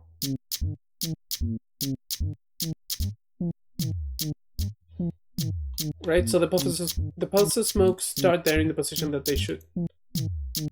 Then where are they? Where am I looking at? It's in the gameplay panels, it's in the left space, the left arrow clone, it has a puff of smoke friend. It's right there. And you have these that are just, they have their world positioner set to 0, 0.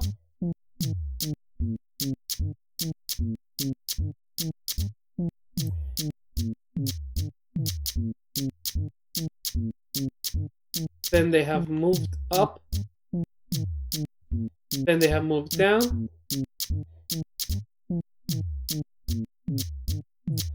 And then these are heading based on the assumption that they are still in that up. So here in the question then, why have they moved down?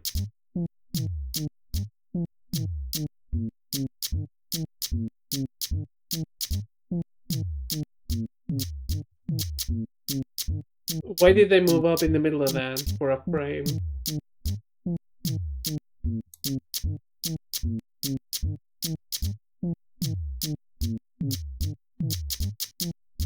They move up there for exactly one frame, and it's weird.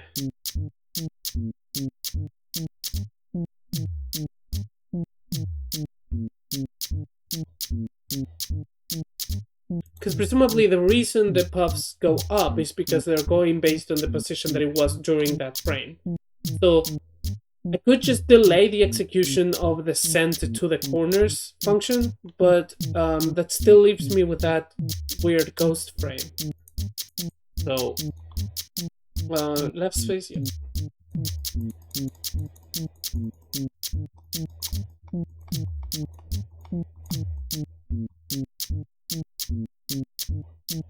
The left space has an arrow, the left space has the vertical layout, and it only has one element inside of it.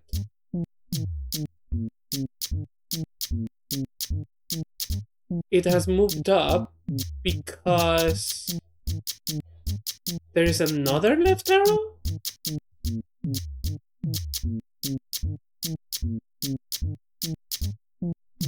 Another left arrow appeared.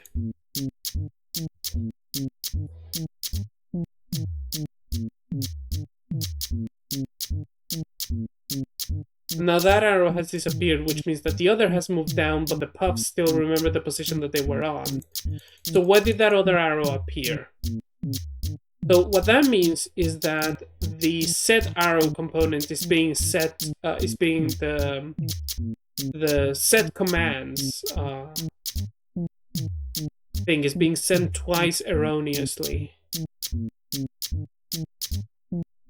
Which is this function right here, the one in the right in the input panel.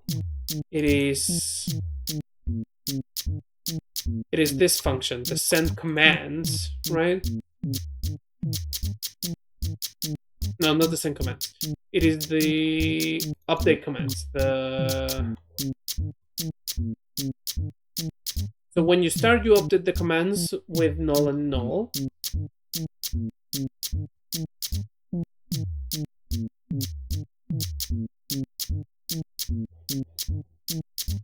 But then when the levels load, they're telling you to update the commands, aren't they?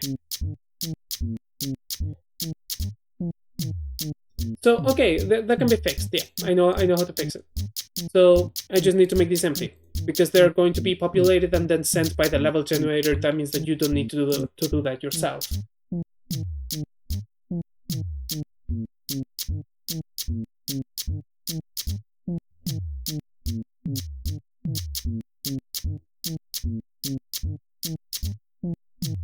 That works. Now my worry is that it will not work when I load the next level. Yeah, it doesn't. Okay. So the issue is that it is spawning the arrows. The issue is that it is spawning the arrows for the next set of commands before deleting the ones for the current, which means that when they spawn, they're in an offset position from what they're going to be in the end. What I need to do is delete those commands first and then spawn the next ones, which is easy, because all I need to do is here's update commands, right? Taking list 1 equals null. Yep, you're setting it, then you're updating the containers. The containers destroy all the children first, and then create new children?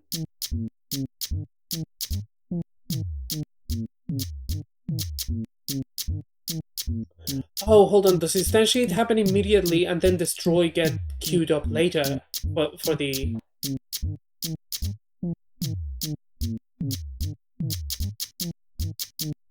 Oh, but that's easy then. Okay, so children list, point remove.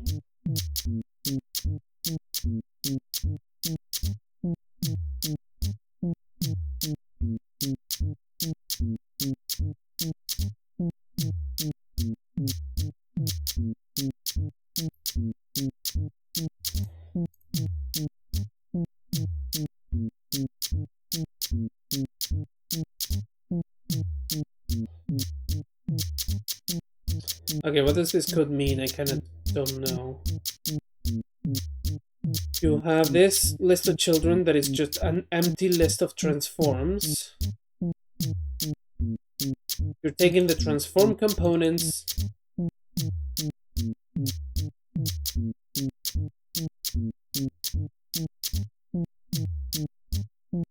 What? Get components in children. Is that how that works? Get components in children. Fuck, I opened the... I think I shouldn't have. No, don't open it here.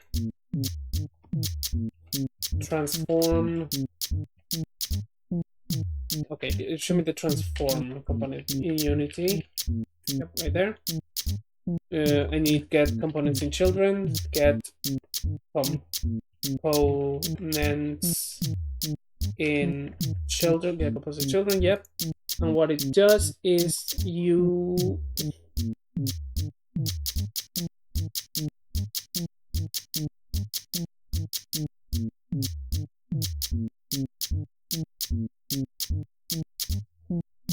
Hold on. What?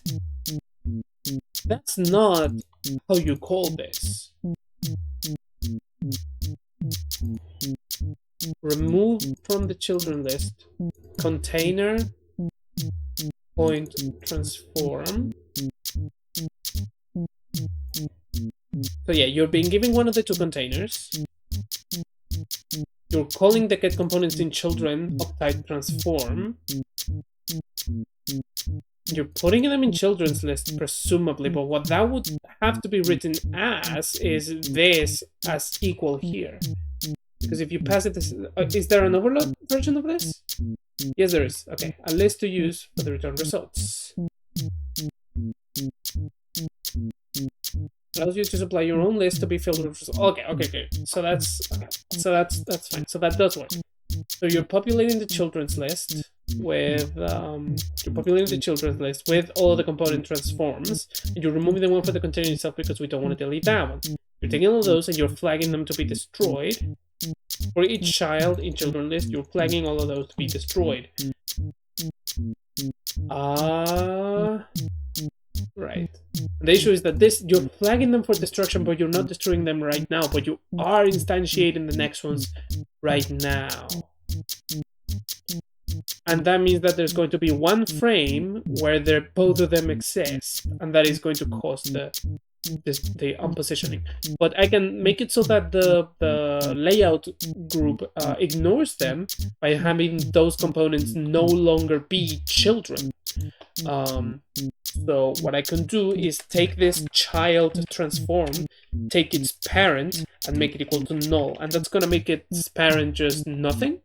And so they're no longer going to be children of the object, the vertical layout group. And then that makes it so that the vertical layout group does not try to position them. So they're still going to be there for one frame, but it's not going to be possible for you to see them during that frame. So the other objects that are going to be populating the slots there are not going to be displaced, right? I think that should work.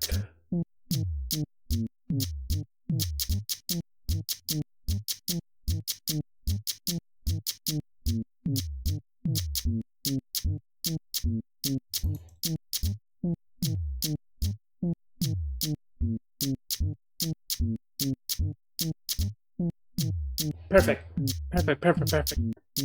Parent of Rex transform is being set with parent property. Consider using the set parent method instead, with the world position states argument set to false. This will retain local orientation and scale rather than world orientation and scale. Right, because these are rec transform things. Thing is, I'm destroying them immediately, so I don't care. But I don't want to be getting that warning every time. Because if I keep getting it, it's going to distract me from actual warnings that I should be paying attention to. So let's look at what it's asking me to do. What do you want me to do, Unity? You want me to consider using the set parent method instead. Okay, set parent. Set parent transform point set parent, and so what you do is you give it a transform for it to be the parent. Set the parent to transform. This method is the same as the parent property, except that it also lets the transform keep its local orientation rather than its global orientation. This means, for example, just put it next to its parent, the false next to its new parent the same way. The default world position state isn't true. No, that is how child sphere is in the same position but not related to the new parent cube. Okay.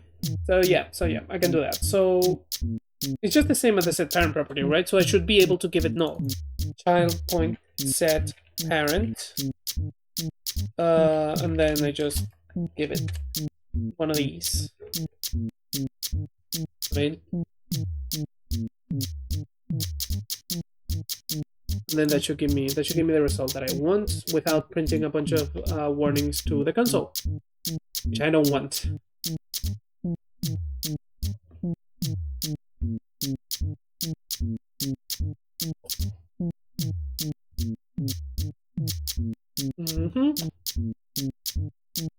Bum bum bum bum.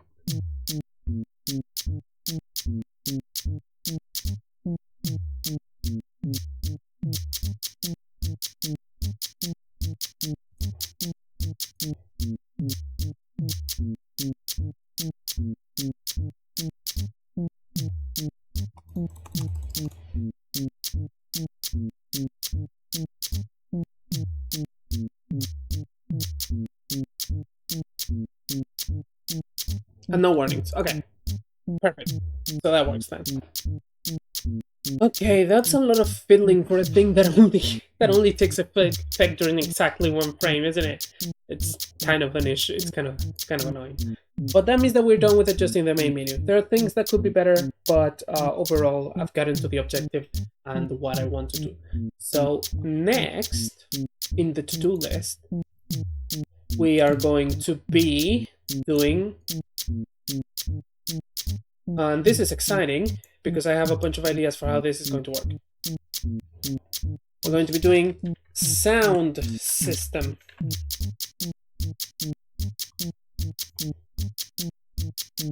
So, to explain in a little bit more detail, yesterday I was working on sound assets.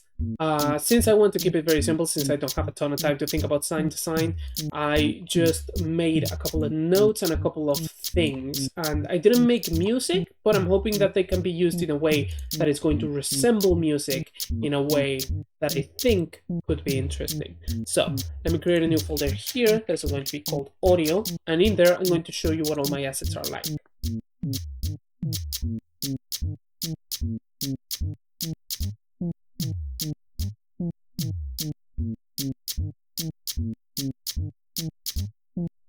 Right, so these are my assets. So let's mute background music for a little bit on the stream. And let's just play these sounds one by one so that you get an idea of what they're supposed to be. So this first one is the drums. What do I play there? Right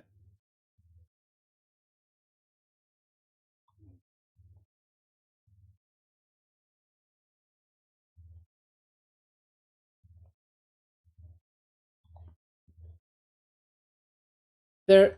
They're extremely subtle, right? But that's because this is supposed to be a puzzle game. Actually, I kind of lifted them from Baba Is You. I just kind of downloaded the music and sampled them and just kind of tried to isolate the drums. Not sure how much that is coming through on stream. Oh no, wait, you can't hear it though, can you? Hey, Nex. Okay, so yeah, okay. I think I can make it so that you can hear it by doing this.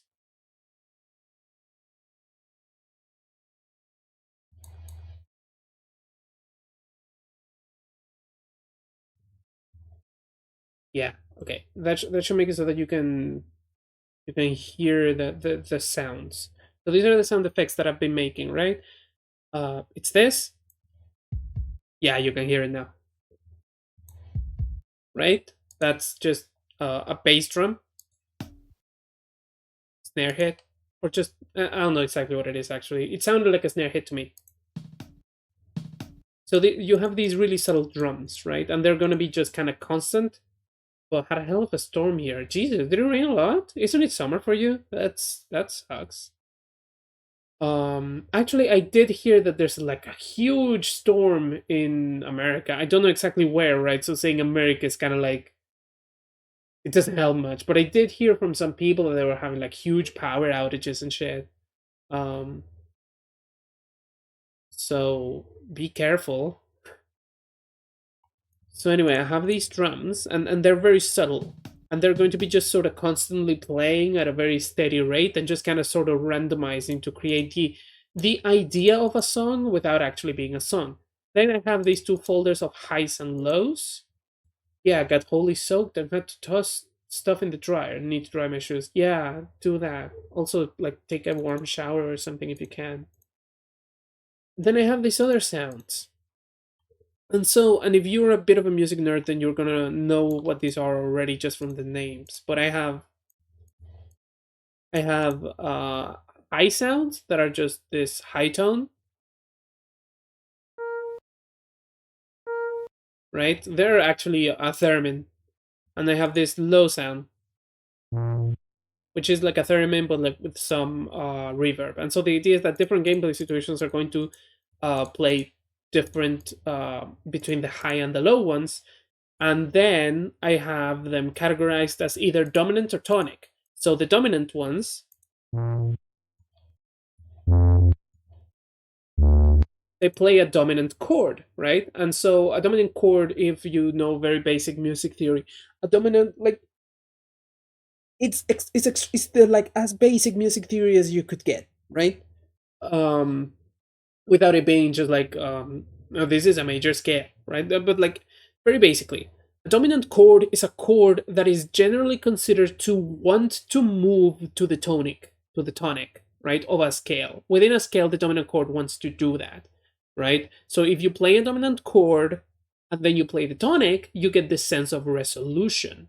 But if you just keep waddling on the dominant chord, then you just sort of get this tension. Now the issue with that is that you do have to establish that you are in the proper scale, because otherwise the dominant does not seem like the dominant is only the dominant in the context of the scale that it belongs to, right? Which is why we're going to be waddling on the just the note of the scale very constantly on the bass. But the dominant is going to be outlining a dominant chord. The high note is going to be outlining a dominant chord with every in-game action, right? It's those three notes and no other notes. And then when you complete the level, it's going to play you the tonic, right? And that is going to be like a more resolved chord, or at least that's the idea in my mind, right?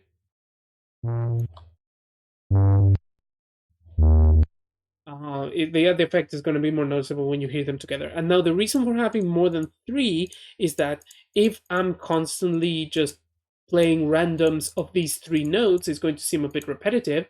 So at random intervals, the game is going to switch between being in dominant 1 or dominant 2. This is the same chord, it's just a different inversion of it. And so it's going to sound different, but still just be the dominant chord. It's basically the same chord, but some of the notes are transposed, right? And the tonic does the same, just so that it can correspond and it's not too much of a jump between one and the other. That's just good voice leading. And so the idea is that I'm going to write the code that is going to pick semi-randomly between these notes, between the dominants during gameplay, changing whether it's picking between the first or the second set, and for the tonic when you complete level, it's going to just play them all at the same time, right? And then I'm going to have a low for different situations, like when you bump into a wall, it's going to play one of these. But yeah, one of these. Right? And then it's going to, every four bars, it's going to be playing the C note, just so that we can establish, hopefully, that we're in the C, every 4 beats, not every 4 bars. So just so that we can establish properly that we're in the C scale. And so the idea is that if I keep doing that constantly, I can give you just a very slight, very mild, because remember, this is supposed to be like a slow-paced puzzle game, and that's why these drum sounds are very subtle. The idea is that with that, I'm going to be able to give you just this mild sense of tension and resolution, but obviously not as tense as my other game, which had like just really extreme music, the previous one. That's the idea anyway. Even if I got the music theory wrong, or if it doesn't do the effect that I want, it's still going to be able to play random sounds and just make the world, the soundscape of the game feel not as empty. And so that's what we're going to do. But in order to do that, we have to first implement a sound system. So that is what I'm going to do. Let's play this again.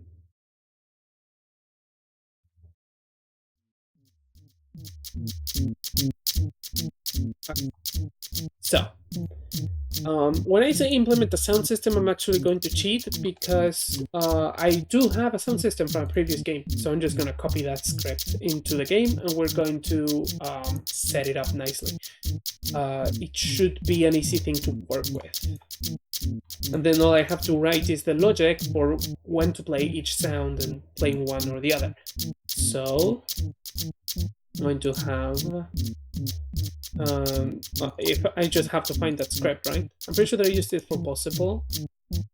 So checkpoint, color lever, damage, salto, delta, disparar, emergencia, evento no activar, eventos, animación, evento tiempo, tocar, ground, evitar HP system, intensidad, luz, kill, librería is it this?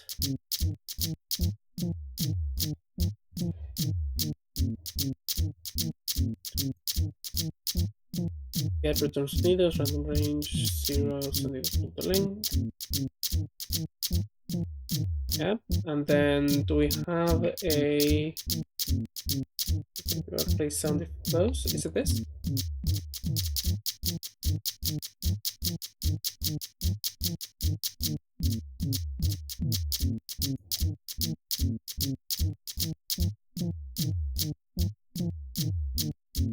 Right, so this needs a sound effects manager,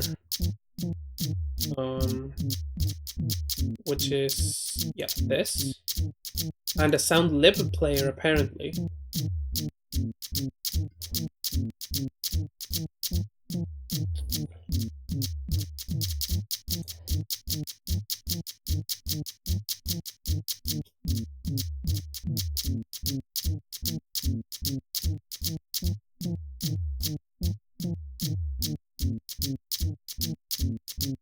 No, this is not needed. This is just the thing.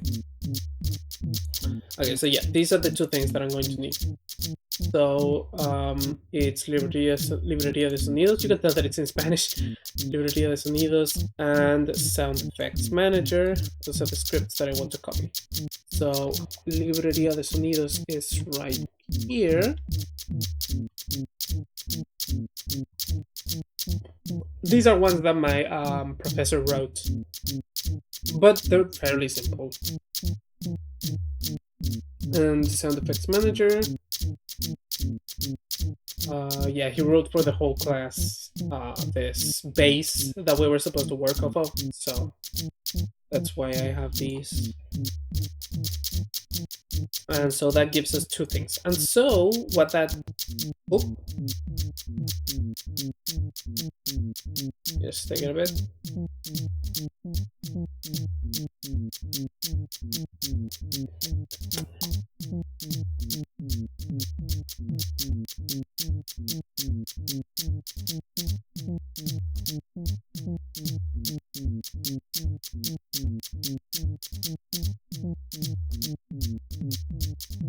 Give me a second.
Okay. Got a bit distracted there. Okay. So what that gave us, right? What those scripts gave us is the ability to create these sound libraries. And so what we're going to do with these sound libraries is we're going to... Let's just call them a resource, even though it's not really, just so that we can have them categorized in the audio.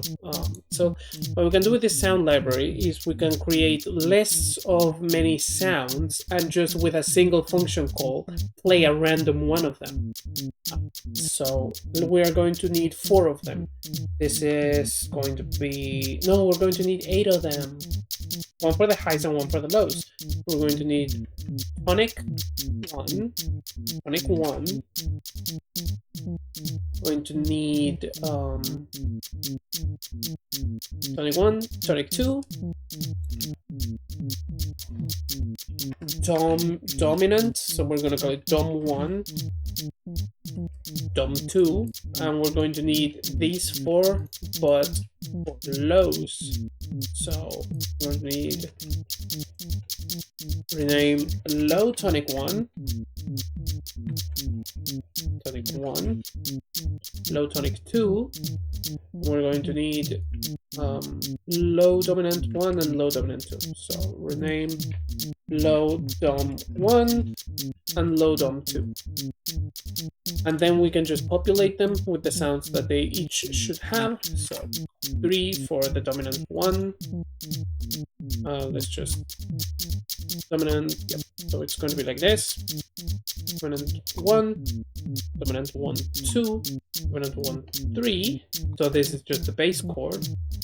And for the dominant 2, that is the same chord, but with an inversion. on one of its inversions. So dominant. This is going to make sense. This is going to completely make sense once I. The issue is that it's impossible to explain music theory without it sounding like you're just pulling something out of your ass. But actually, is there an issue? Maybe I'm just bad at explaining. Maybe that's the issue. Either way, this is going to actually make sense why I'm doing all this, right? But like, believe me, in my mind, I know what I'm doing. I'm not just doing this at random. I'm just creating different pools of little one-note sound effects that are going to outline, hopefully, a chord during gameplay in different situations. Then for the low tonic one, oh, this is low. Yeah, this is low. So 3, low tonic 1, and then here for the low tonic 2.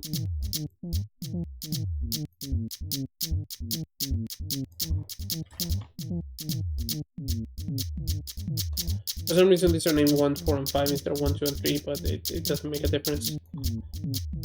And then we are going to take the tonic 1,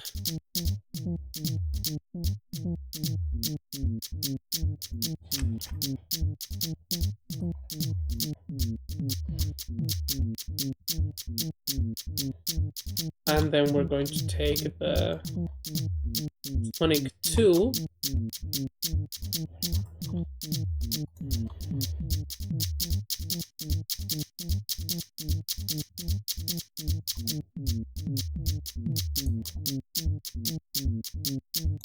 and then that should give us what we want. So we should have Dom 1 just has dominant 1, 2, and 3, Dom 2 has dominant 2, 1, 2, and 3, tonic 1 has tonic 1, 1, 2, and 3, tonic 2 has tonic 2, 1, 4, and 5, low dominant has dominant 1, 1, 2, and 3, low dominant 2 has dominant 2, 1, 2, and 3, low tonic has tonic 1, 1, 2, and 3, low tonic 2 has tonic 2, 1, 4, and 5. Right. So then, we are going to need a object that is going to take the role of our sound effects manager. That is very easy. It's just one of the systems. It doesn't have to have anything other. So it's going to be our SFX system. This, and then we're going to give it this script. And so what this script is going to do is this script is going to have an audio source component that is its own. So that means that this is going to need an audio source component, audio source. It's going to have a audio source component. It's going to have the sound effects manager instance, right? Which is it is going to create right here. It's going to have this two-stop game object point as component type of audio source as audio source.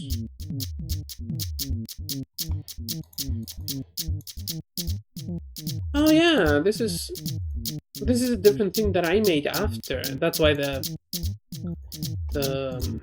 spacing is uneven. Yeah, this is the thing that I made after. Well, I'm not going to use it, but let's not touch it, just in case it breaks something. So this should be all that I need. So now this sound effects manager instance is a singleton instance that I can call, and I can just tell it, hey, play me an SFX, and give it a sound library. It's going to play a random from any of those. Right?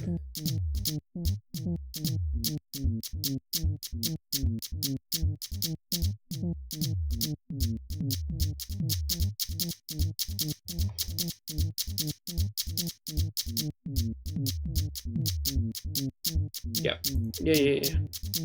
So now we have this basic manager element. we can, right, so let's think about what we're going to be thinking of. We're going to, since we're going to have this whole up and down thing, we're going to need an object that is going to be keeping track of whether we are in the first variation or the second variation, and we're going to need an object that is going to be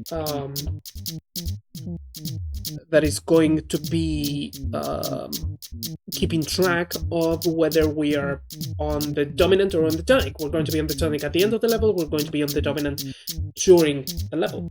And so that object is going to have to be querying different, well, in order to know whether we're in first or second variation, that's easy, because we can just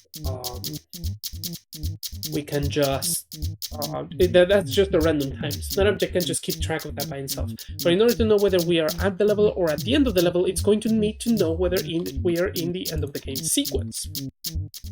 And I'm going to take a bathroom break, because yep. Oh, they're not coordinated at all.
So I just noticed that the background music was doubling up because I had it on. That's unfortunate. I hope that wasn't too much of a problem. Okay, so what we have right now then is the sound effect system. What we need is the sound effect system thing should also have a component that is constantly aware of whether we're in mode 1 or mode 2.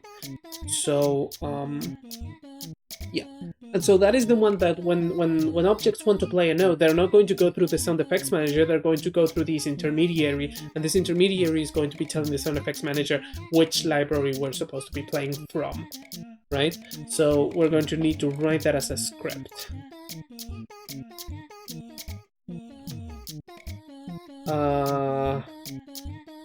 Note track chord tracker.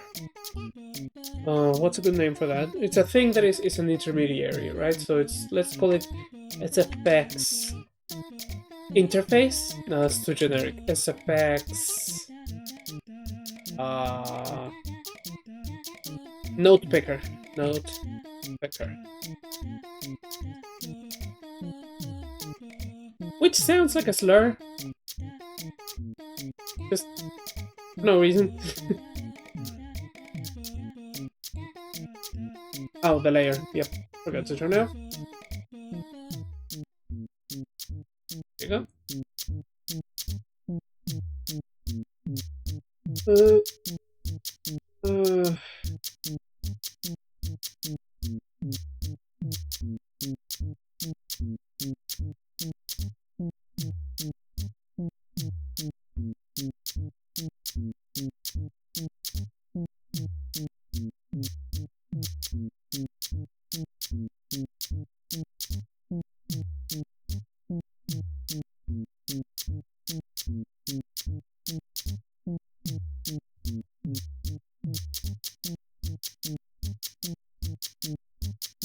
uh,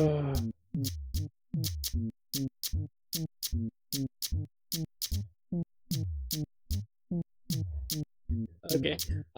So what we're going to be doing now.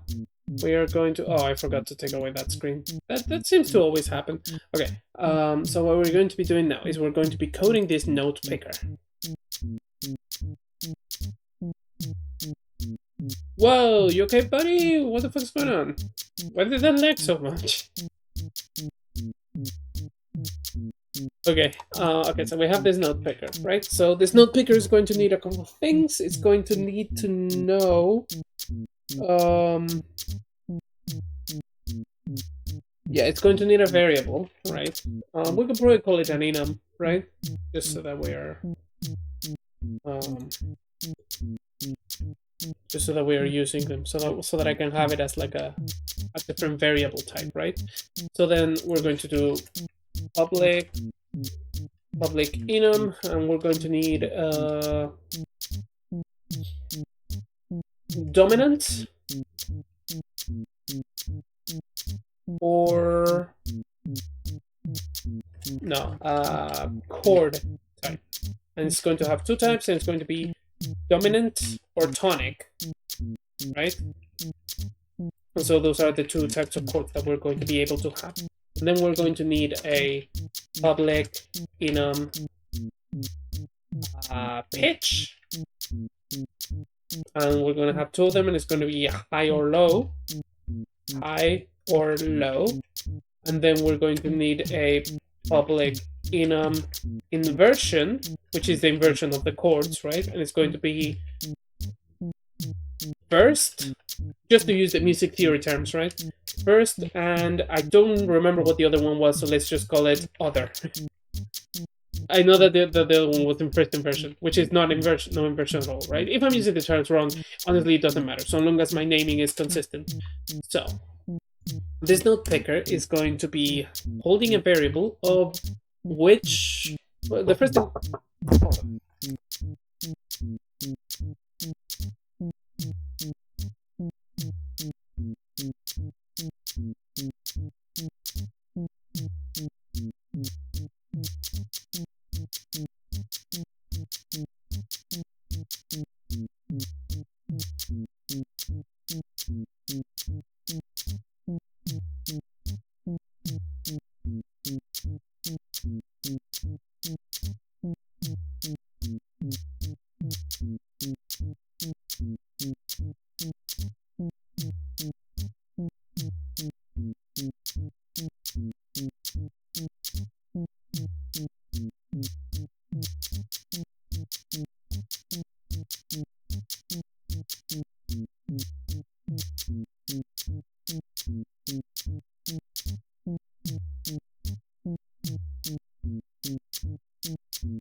Right, so first, we're gonna need the system to, sorry about that by the way.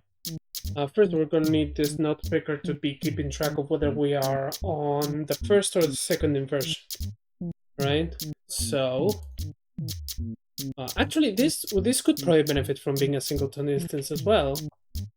So let's make it do that. Yeah, because that way the level generator can just send it a signal rather than this guy having to be a... No, but the level generator already is an instance, isn't it? So then it's no problem for this thing to be aware of it. We'll see when we get to it. But the first thing that we're going to need is to know whether we are in first inversion of second. So we're going to need a public inversion type variable.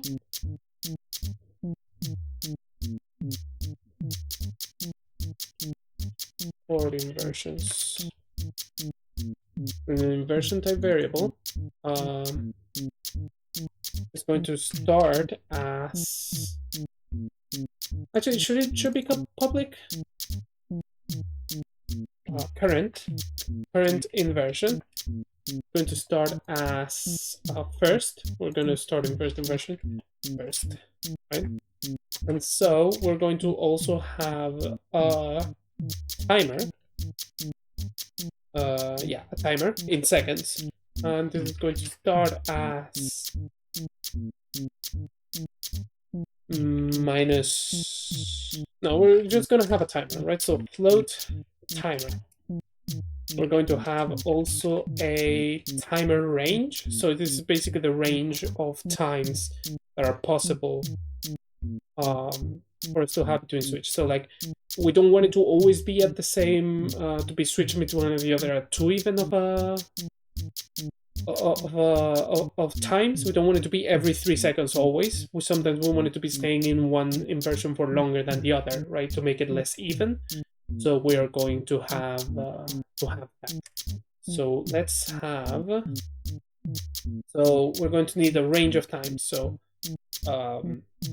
public float min time, minimum time that it can stay in inversion, and public float max time. And so when you start, right, I want you to pick one of those and assign it to timer. So rather a time between those two. So void start. We're going to take timer equals random point range min time between min time and max time, right? And so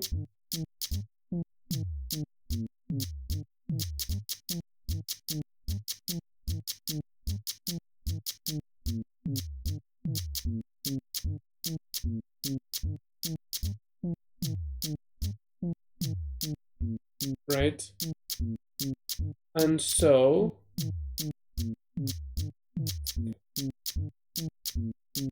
right, so it's going to pick one of those. Then on update, it's going to be reducing that timer and counting down, and when you reach 0, it's going to pick another number. So void update. It's going to be... Yeah, it's going to be timer minus equal time point delta time. And then once it reaches 0, if timer is smaller or equal to 0, then we're going to take timer and we're going to make it Yeah, we're going to take timer and we're going to make it the random range thing again. This. So that restarts the timer. And I don't have to make sure that it's a plus because it's a random time anyway, so it doesn't, if there's a differential in the delta time, it doesn't really matter, right? And so that is going to be that. And now we need to make it so that every time that timer reaches 0, it switches inversions. So let's make it just into its own function, just switch inversion. And then we're going to have this as its own function, so void switch inversion receives nothing. And so what it's going to do is it's going to take the current inversion. And actually, yeah, we don't need to make it public at all. It's going to take the current inversion and it's going to make it a different thing. Yeah, current inversion. Does the current inversion equal inversions inversion point first? Does it equal this?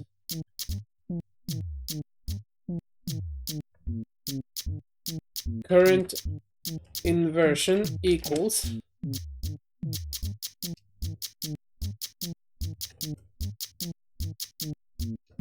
if so, then make it inversion point other. Otherwise, make it inversion point first.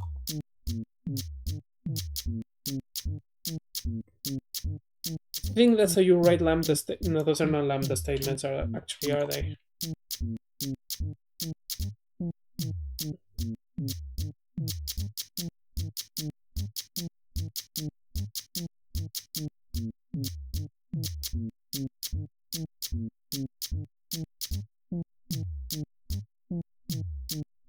We're gonna have the random switch, yeah, and so this is going to be part of the SFX system then.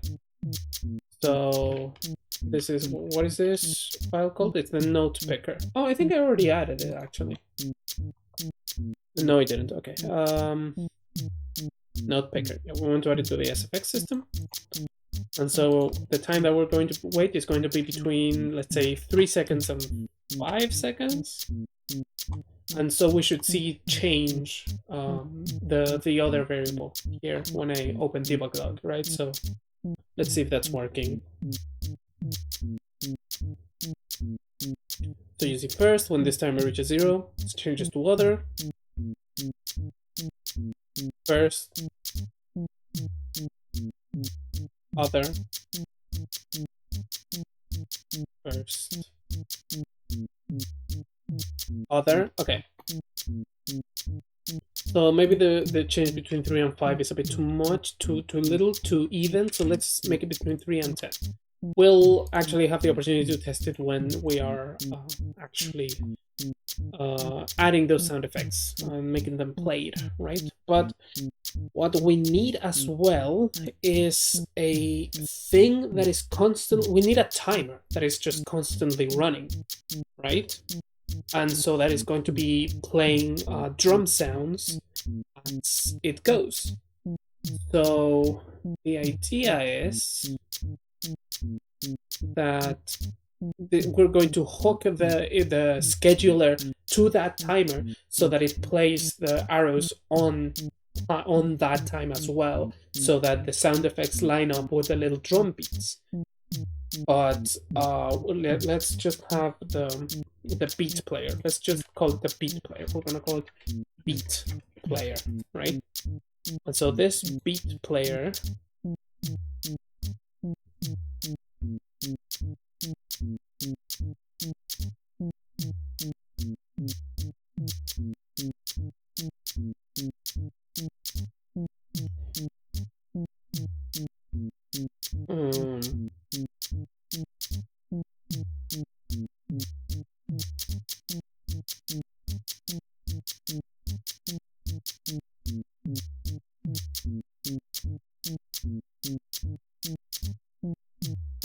right, so how this beat player is going to work, we're gonna have we're gonna just add this. So script beat keeper, right? So this is going to keep the beat. I'm gonna give this to the bit player. Oh, it's just compile. You're gonna need to compile first, right?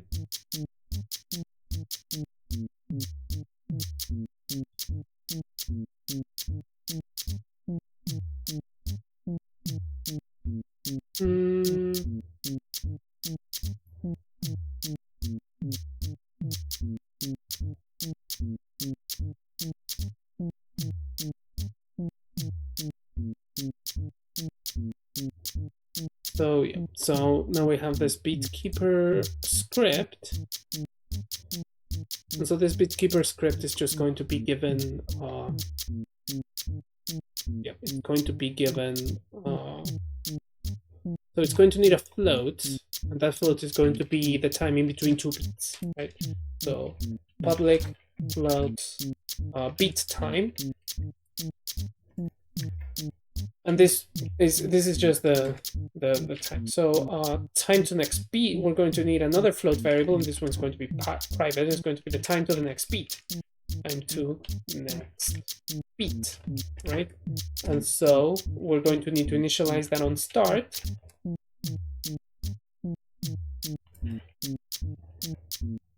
Time to next beat equals beat time.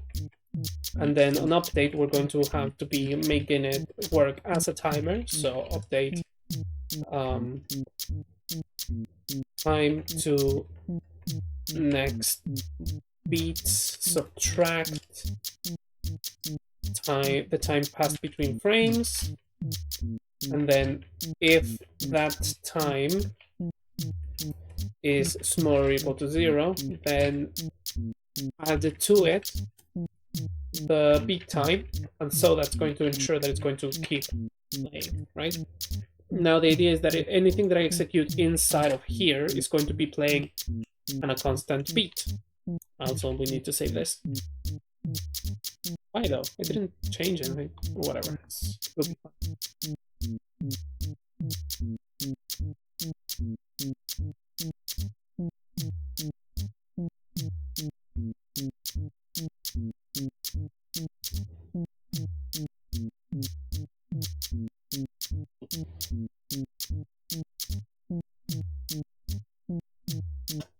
Right. So the beat time is going to be the same time that the scheduler currently has as its step time, which is 0.4. So we're going to make it 0.4 seconds. 0.4, right? Now, this beat keeper should also have a... Okay, so what are we thinking here? I'm thinking that... So what should happen every time this beat plays? It should play one of the drum beats, right? So it should play one at random. Yeah, it should play one at random. Hold on, thinking. It should play one of those beats, yeah? But it should play, I should make sure that it plays the bass drum at an even beat as well, right? So...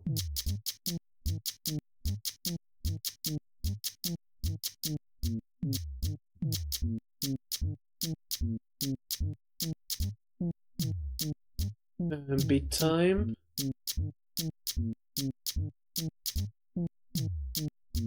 So what I could do, right?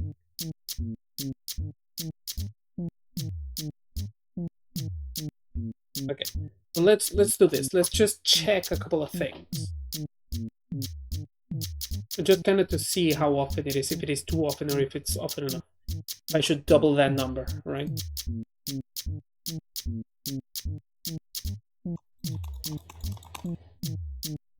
Tum, tum, tum, tum, tum, tum, tum, tum. Right, okay. I think that...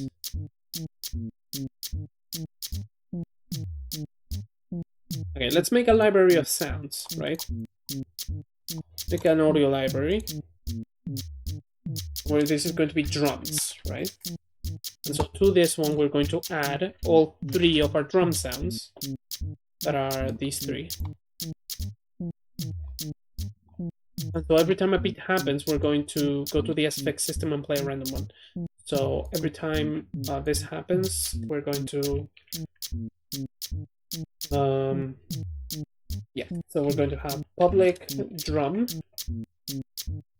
librería de sonidos, right? That's what it should be. Librería de sonidos, I think. Yeah, is that it?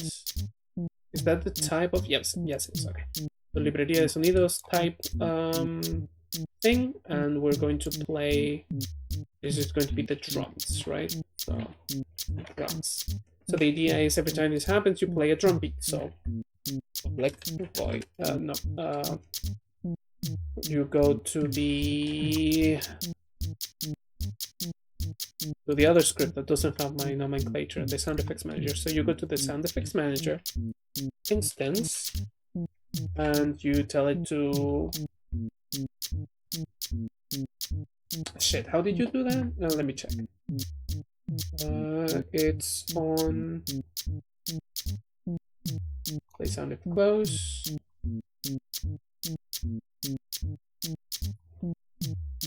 Yeah, you just instance and play, and you give it the effects library. So you take this, and you give it the drums right here. And so that's going to be in charge of playing the drums every time.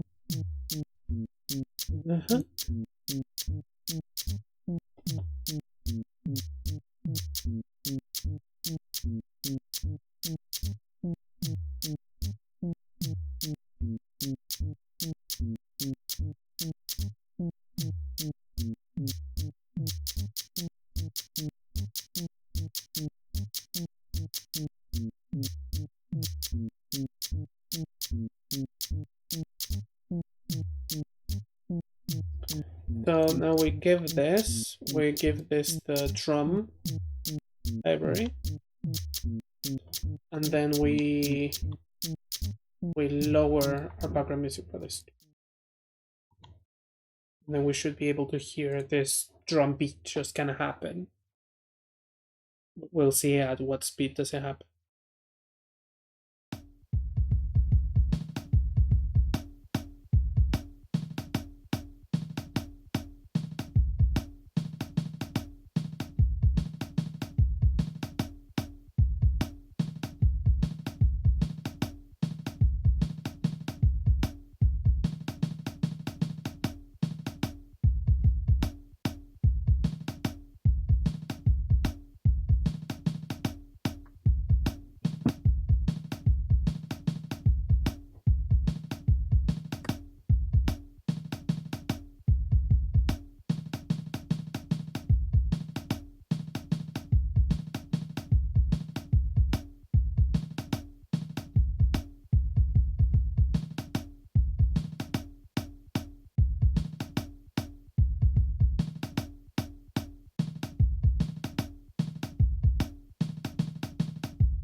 Okay, so I think I've decided how I want to do this then.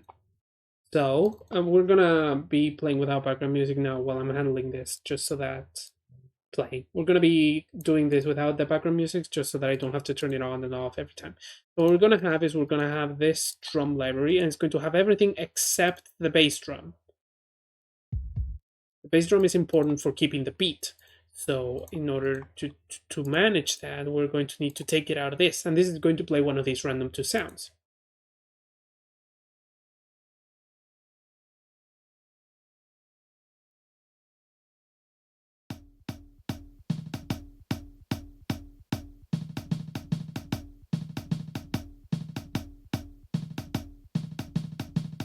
So this is going to have a 1 in 3 chance of dropping a beat, so just not playing anything.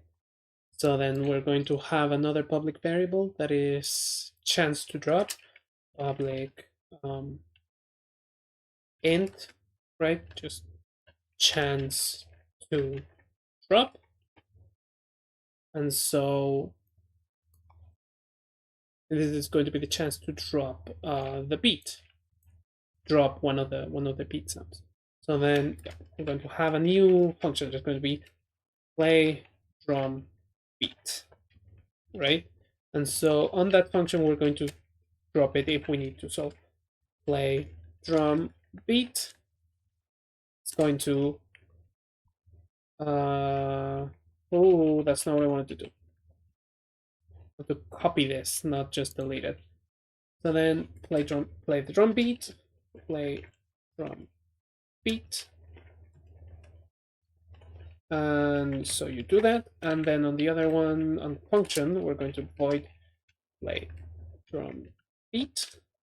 And so we're going to actually we're going to play the sound, right? But we're only going to play it if you don't drop it. So if random point range, and so the way the random point range works with integers is a bit different. So let me look that up so that I don't forget. It is for integers. No, those are floats. For integers, it's min inclusive, max exclusive. So we're going to roll a random number between 1 and chance to drop plus 1. So that gives us a number between 1 and chance to drop, right? A chance to drop sided die, basically, right? And so if the result of rolling that number equals the chance to drop, then why are you yellow? What's going on?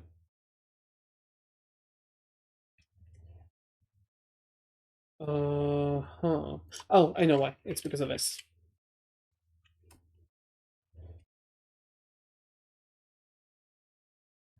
There you go. Okay.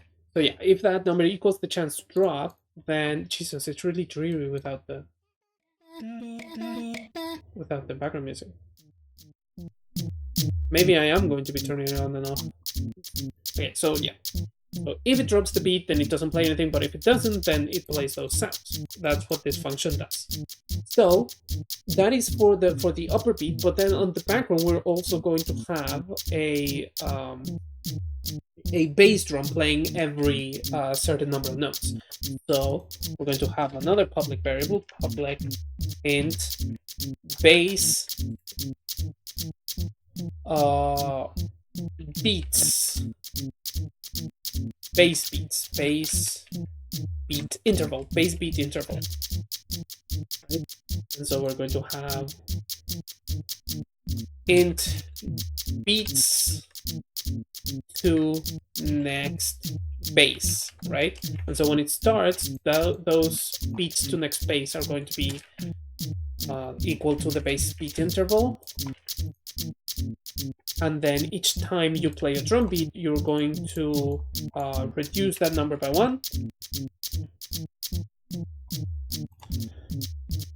Reduce that number by 1, and then if the number is 0,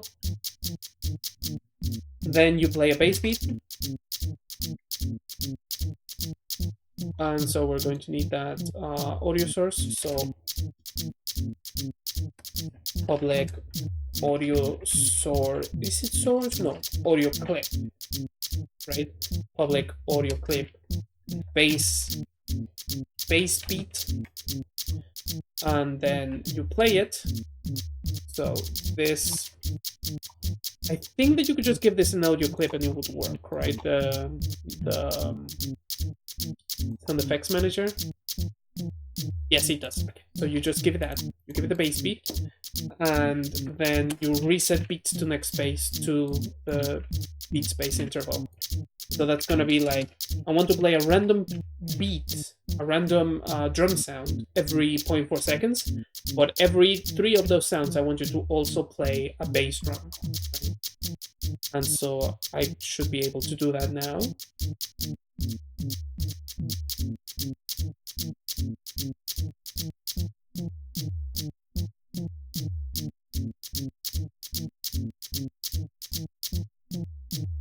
So I think it's the first one. Chance to drop is going to be 1 in 3, and the bass beat interval is going to be 4. Just 4 seems reasonable. And let's see what that's going to sound like.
Okay, this chance to drop is way too high. Let's make it 1 in 6.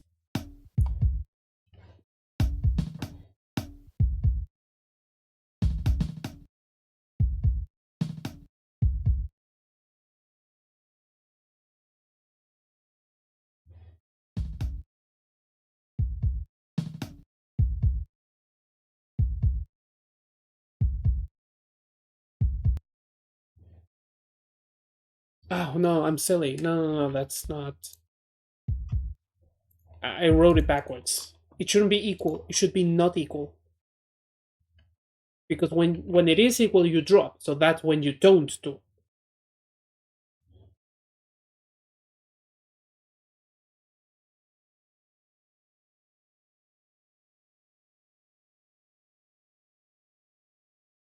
So that should be a lot better.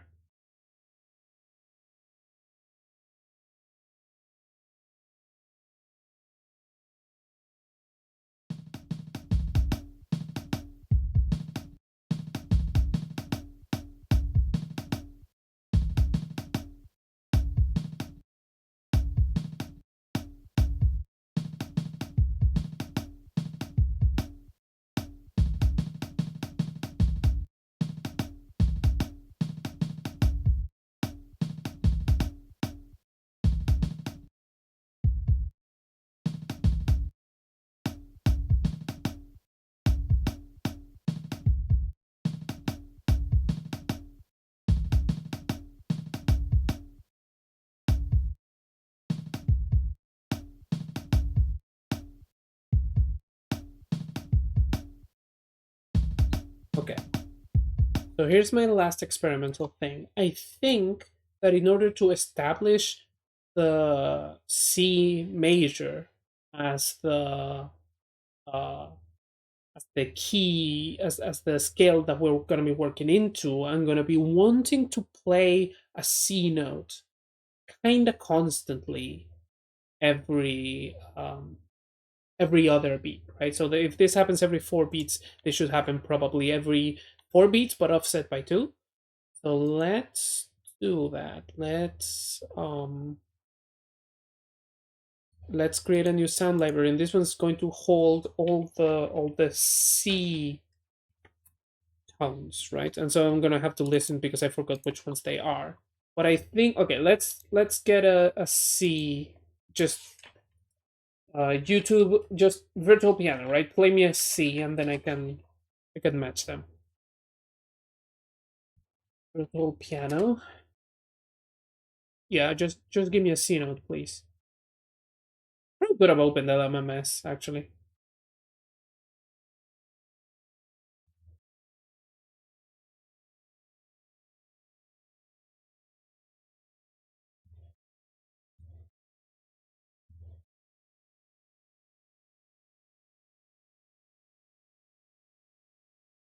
Come on. Oh damn you.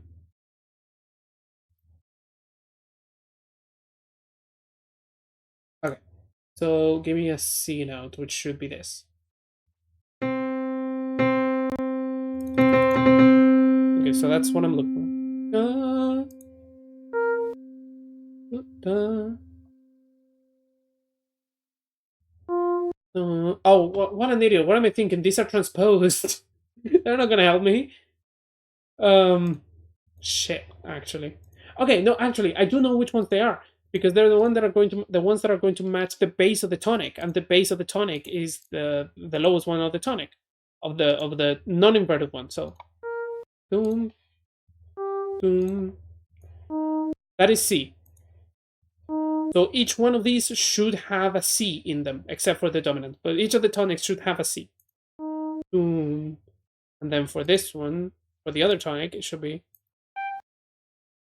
boom, boom, boom, boom, boom, boom, boom, boom, boom, boom. Fucking, is that whole octave apart? Oh, that it is, right? Boom, boom, boom, boom, boom, boom, boom, boom, boom. My ear is just so bad. Fucking hell. Um, Shit. How can I know which ones are the C? Because see, the issue is that I didn't save the LMMS project because I didn't think I would need it. So now I don't know which notes are which. I do know that this one is a C. Um, dum, dum, dum, dum, dum,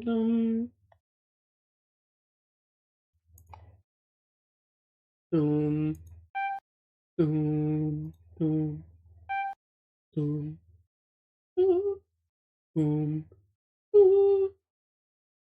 dum,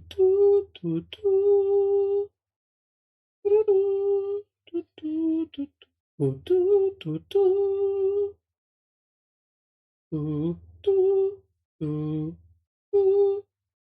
It would be that, wouldn't it?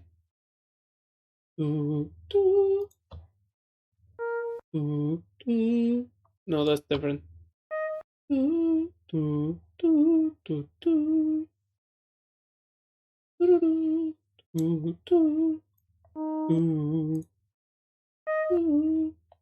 No, it's definitely these two. Yeah, okay. So that's good enough. It's just tonic 5 and tonic. No, I don't know, man. Oh, but you know what I can do? Let's go to Audacity.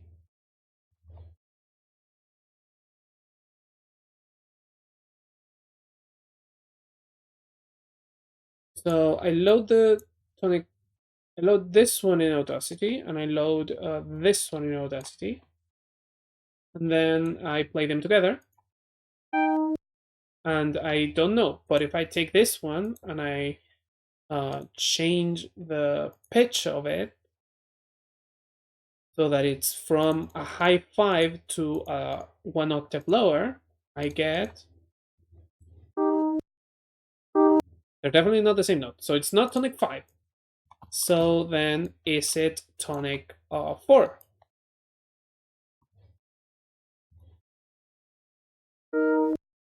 This does sound more harmonious. So I take this, I lower the pitch by one octave, and I get.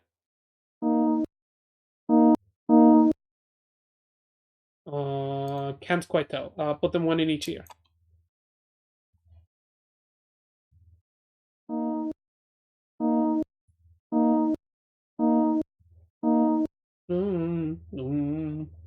Sounds like it could be, but let's just in case try the other one. So tonic 1, tonic 2, 1, and this does sound more plausible. Effect, pitch and tempo, change pitch one octave lower, and then do. Yeah, it's definitely that one. Is that the same note? Okay. So I want to take those two, and the corresponding ones on the other side are what I want. So 4, and look at that so that I don't. So then, which ones were they? Audacity. It was tonic 2 1 and tonic 1 3. So tonic 1 3 and tonic 2 1, and then on the lows it's gonna be tonic 2 1 and tonic 1 3. And so these are all a C note, different different audio files, but they're all a C note. So the idea is if I play one of these at random, every in between the drum beats, then I'm going to be successfully kind of establishing that we are in a C scale, right? So let's code that. So first of all, let's close Audacity because I don't need it anymore, and we're going to go here and let's turn on. No, not that. This again, and so what we want to do is we want to have a variable that is an offset, public int highlight offset. I'm going to be calling it the highlight offset. And so we're going to have, yeah, because it's going to play at the same interval that the bass beat, but offset by a certain number of beats. So then int beats to next highlight. And so they're going to start at the same number, highlight. Actually, no, I can make it simpler. Beats to next highlight is going to start as bass beat interval plus the highlight offset, but then every time it gets reset, it's just going to have the bass beat interval added to it, right?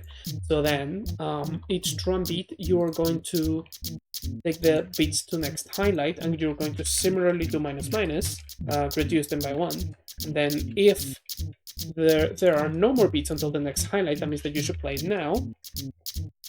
Then you're going to be playing the highlight. Then you're going to be taking beats to next highlight, and you're going to be making it equal to the bass beat interval, and that is, since it was offset at the beginning, now it's going to continually be offset. And that means that we're going to need another sound library. There's going to be the highlight library. And so that should successfully play a C note every other in between bass beats. Beats to next highlight does not exist in line 44. So yeah, I probably just misspelled it. Beats to next highlight, beats to next highlight, beats to next highlight, beats to next height light. Yeah, and just put a T where it shouldn't be. So that should give us what I want.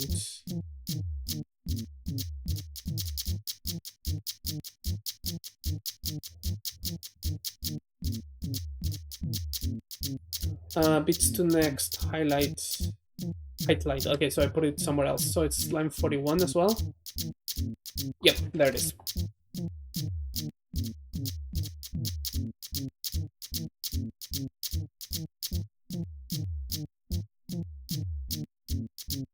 And so we now go to this beat player, and we're going to be feeding it the stuff that it needs. So it's the highlight offset is going to be by 2 because it's half of the bass beat interval. So it's going to be bass, highlight, right? And then the library that is the highlights is going to be this C. So it's going to play a C note from the random pool. And so that's going to sound like, let's give it a second.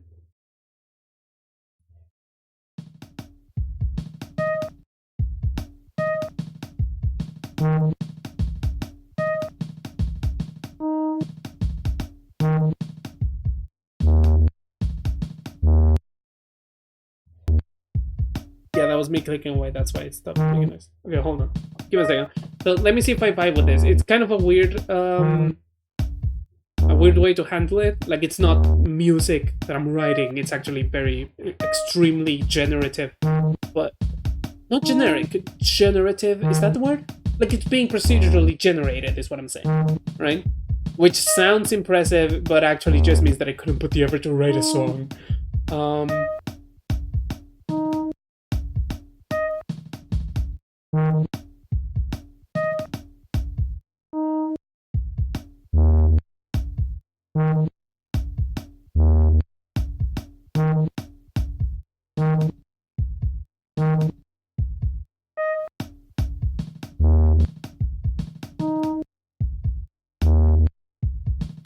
Yeah, I like it. It's weird, and but that's what it's meant to be, right?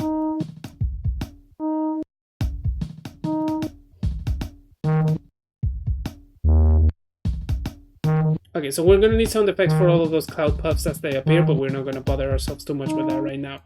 Um, so, um, what I want as well is each time. So now that I have this thing that is constantly just doing a beat, it should also send a signal to the schedule panel, right? So this scheduler up to now has been itself calculating the time between steps, right? But I wanted to now take that time and take it from this beat keeper thing, right? Now this is a singleton instance, so that means that I can just reference it from somewhere, right? So from anywhere without needing to. So what I can do is when you update, you are doing all of this. Ooh, yeah, I'm gonna have to move a bunch of code around. Uh,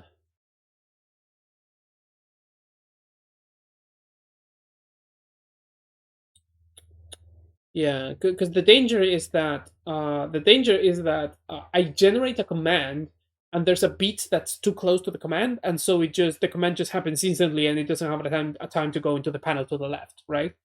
So I want to get rid of that. I want to make sure that that doesn't happen. So I'm gonna need to move a bunch of stuff around to make that work. Let's see. How would I go about this? Well, the first thing that I should do is just take another bathroom break because I've been drinking lots of water because I'm sick and it's just coming out the other end.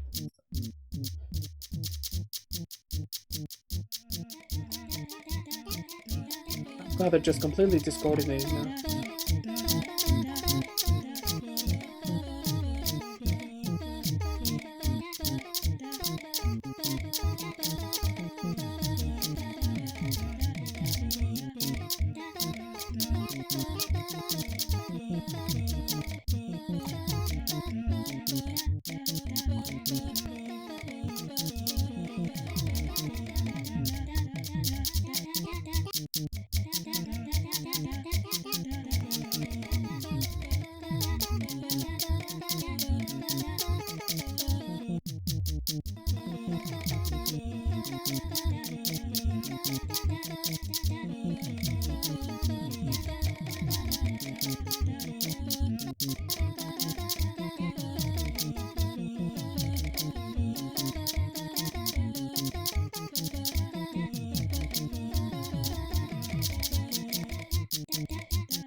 Okay.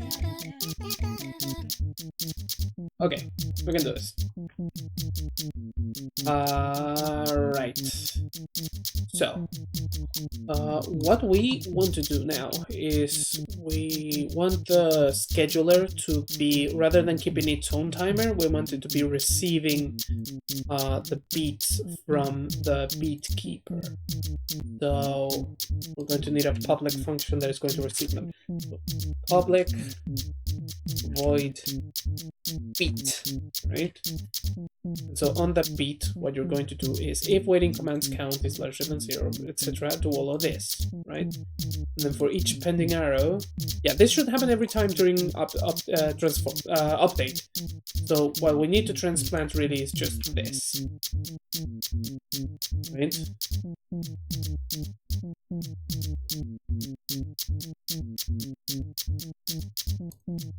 So then, this is going to be enough, but the problem is that this is going to make it so that if there's a beat, if there are beats that are too close, if an arrow gets generated too close to a beat, it's going to just straight up disappear, right? It's not going to, because what I would do, right, is that when you receive a command, that this timer, only then does it start, right? So I would ensure that it wouldn't happen. But if the timer is going to be keeping by this beat, and this is an external timer that is going to be going constantly, then I'm going to need a way for you to decide that if the list of commands was empty before you received the beat, then you are going to wait. So let's just get rid of all of this. And then we're going to start thinking of that. So when do we know that when you receive a command, count equals 0, timer equals step time times 2? Yeah, just don't bother with this. You're no longer keeping track of those timers.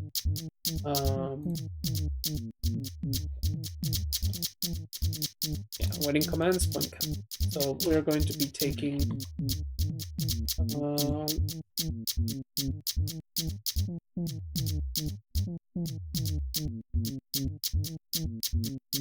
yeah, this is when you execute every command. So when you execute a command, then you're going to see if waiting commands, yeah, you've removed it. So you're going to see if waiting commands count is equal to 0.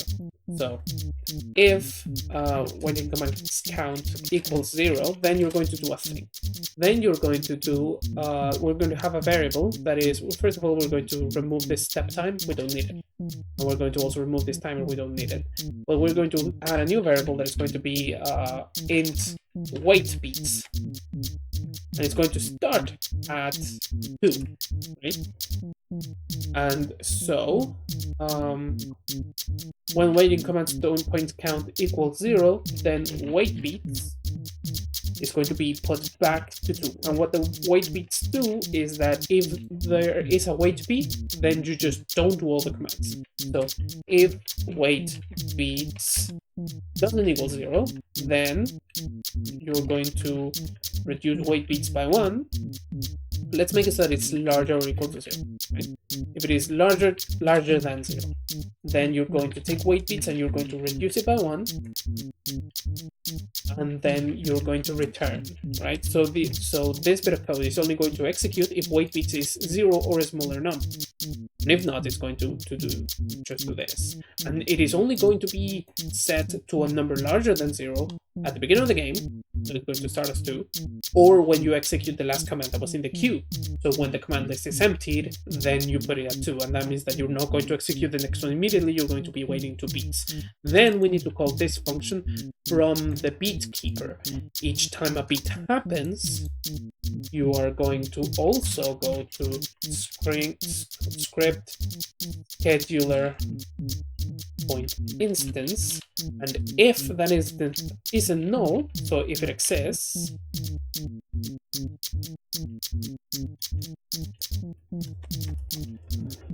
doesn't equal null, then you're going to take that instance and you're going to execute a beat.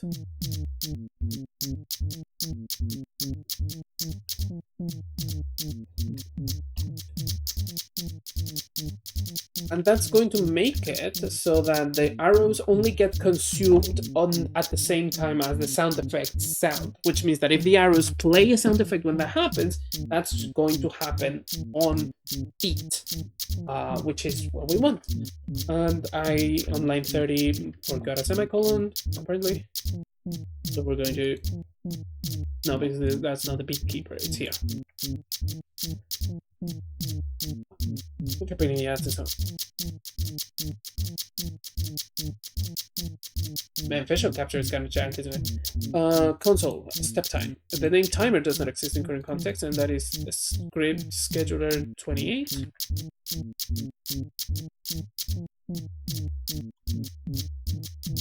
Yep. Excuse me. Yep. So actually, that means that we don't need the start function anymore.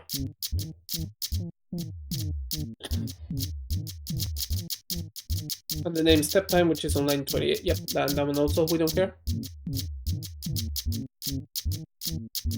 And then, so if I start a level now, you should be able to hear that, exactly that.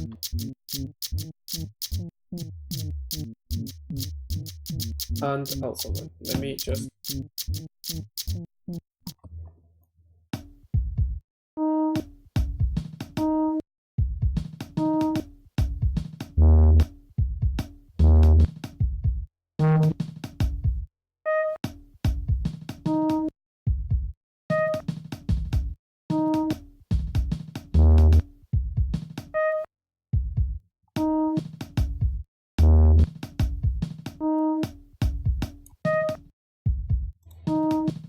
Oh, yeah, no, okay, yeah, I see what the mistake is.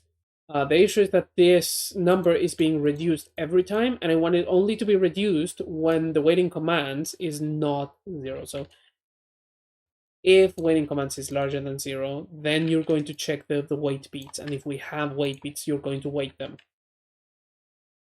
Then that will do what I want.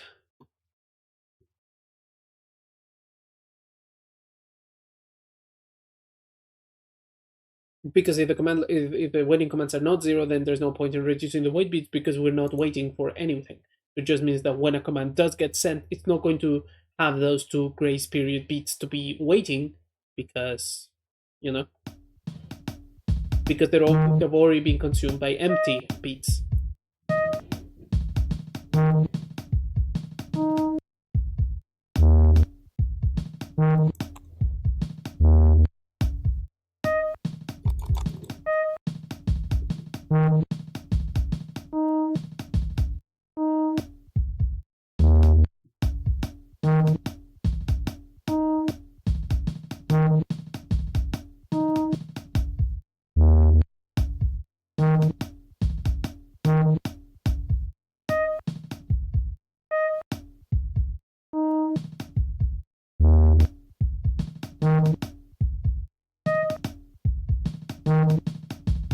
But like it is on beat. It's not particularly noticeable, but that's fine. That's only because the beat is so soft and kind of random. But it is on beat, and that's good because that's going to be more noticeable when the sound effects start playing along with the movements.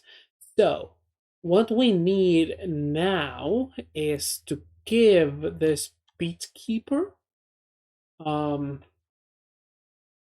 going to need to give this beat keeper 2 other sound libraries that are the 4 others actually that are going to be or each is going to correspond to a mode and a time, right? To a no, it's the note keeper that I want actually.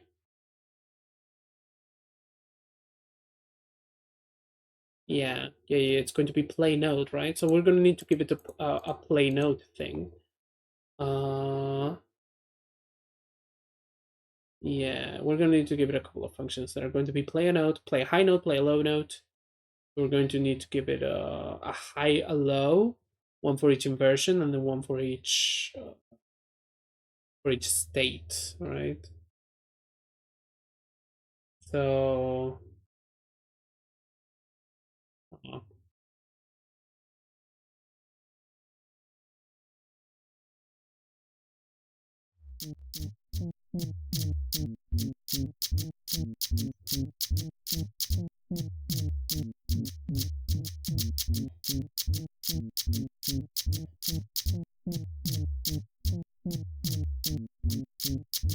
Yeah, Yeah, I'm just considering how I'm going to do this.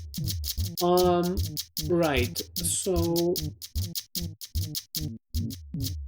I'm already keeping track. So I already know which inversion I'm currently in. I'm going to need to know what mode, what chord I'm currently in. In order to know that, I'm going to need to know when I'm in each. Oh, hold on. I can just check if the picture panel is active. If the picture panel is active, then I'm in the. Yeah.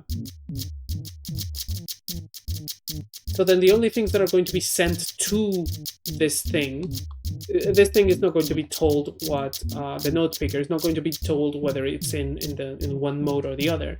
It is just going to be sent whether we want a high note or a low note, right? So it is going to need to know whether we're in the tonic or in the dominant. And in order to know that, we can check whether the picture panel is active actually. So yeah, let's check. Yeah, we're gonna need a reference to that. So we're gonna need public game object, because it's going to be always present in the scene. It's going to be the chord checker, or rather, let's call it the victory object. So this is going to be active when the thing when we're in victory mode, right? So then we're going to be so then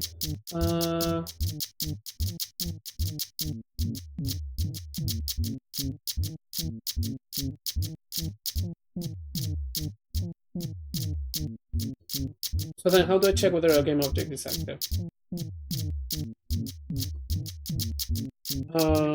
Game object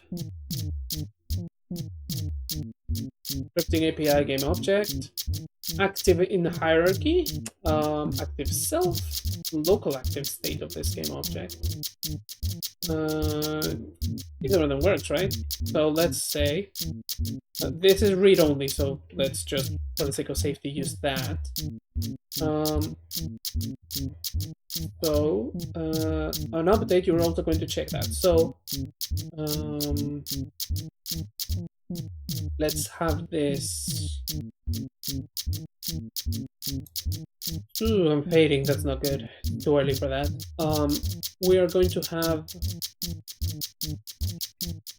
We're going to need to check whether the picture object is active. We're going to need a variable that is going to hold the chord that we're currently in. And according to my enums, that is just called a chord.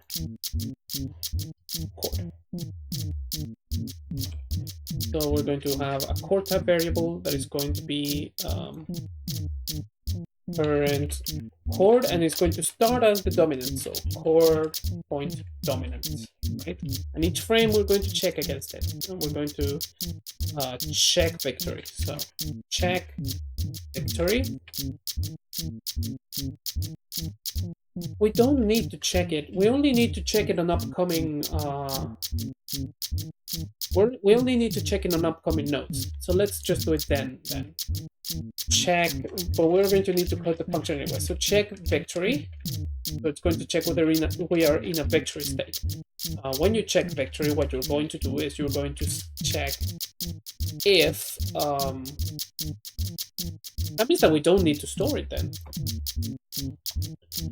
It's going to return a chord, right? And it's going to basically return whether we should play a dominant or a tonic chord. If the victory object points active self property is true, then that means that we should return a tonic chord so that it's resolved, right? So return chord point tonic. Otherwise, return chord point dominant. And so we can run this function whenever a note is requested to be played, and then it's going to just do the right thing, right? So then we're going to need those two functions, one that plays a high note and one that plays a low note. So we're going to need those two functions, and those two functions are going to need to be public, right? So public returns nothing, so void play note, and it's going to receive this other enum that I made, the pitch. So it's going to receive a pitch whether it's high or low. Pitch pitch, right? So then we are going to need to have we're going to need to have a bunch of libraries, actually. Yep, we're going to need to have a bunch.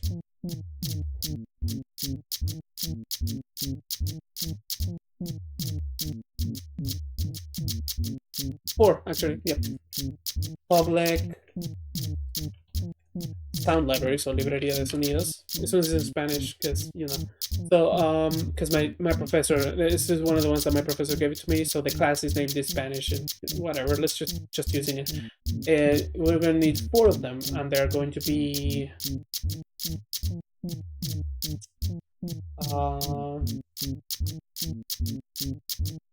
tonic inverted, tonic inverted high, tonic inverted low,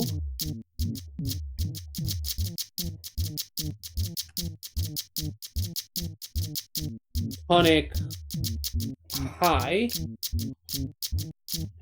tonic low,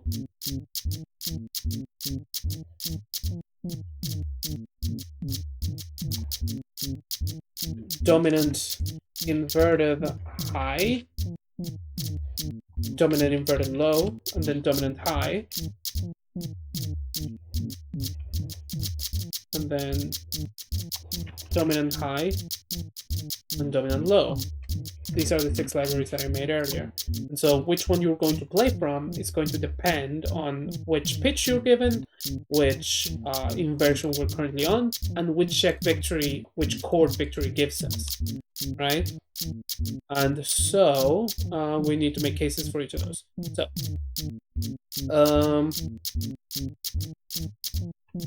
a variable of type chord that is going to be the one that we receive from we're going to receive from check victory, whether we're in a victory screen.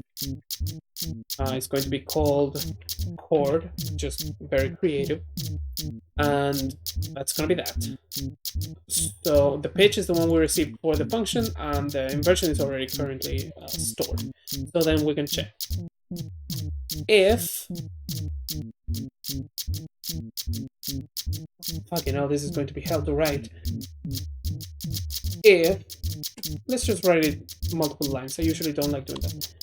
So if, I don't want to have too many nested ifs. So let's just write all of the conditions here. And it's going to be technically less efficient, but probably easier to understand. So if pitch equals, right, each one has 3 conditions. So 1 condition, 2 condition, 3 condition, and they're all ANDed. Else if like this. And so there are that is 1, this is another, and there are going to be 6 of those. So 6 possible situations. So 6? 1, 2, 3, 4, 5, 6, 8. So 1, 2, 3, 4, 5, 6, 7, 8. God damn it, I hate this. Is there really no better way to write it? Because I could just do one if that splits and then a nested one inside of that, right?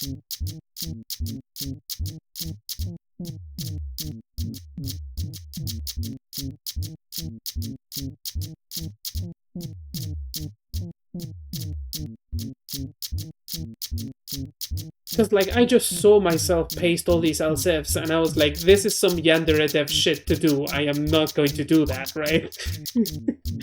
but then the other option is nested ifs, which are much better.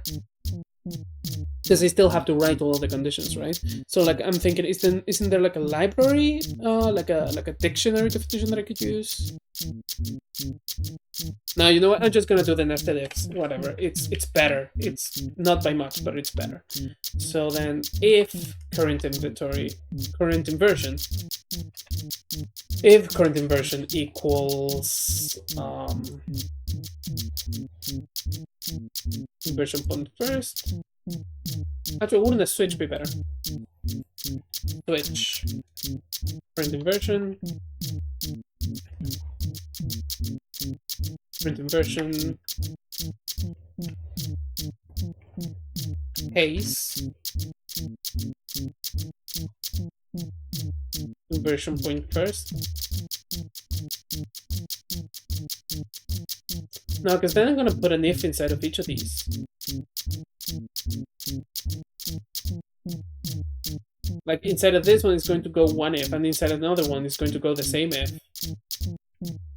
Is there really no better way? Am I really just blanking on this? This feels like an extremely basic thing. Like, I have 3 booleans. Essentially, they're booleans, right?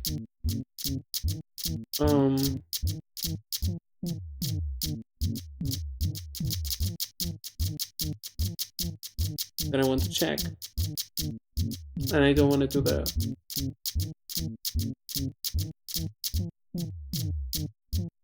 Okay, I'm not gonna waste time on this. We're just gonna do the yandere dev thing. Fuck it. Just fuck it.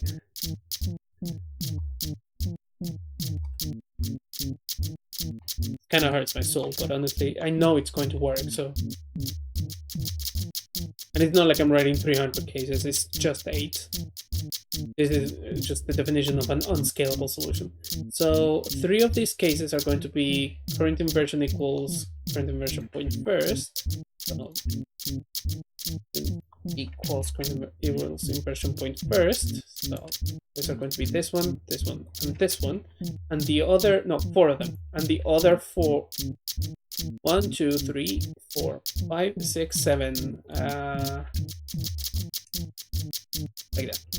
4 of these are going to be inversion first, and the other 4 are going to be inversion other.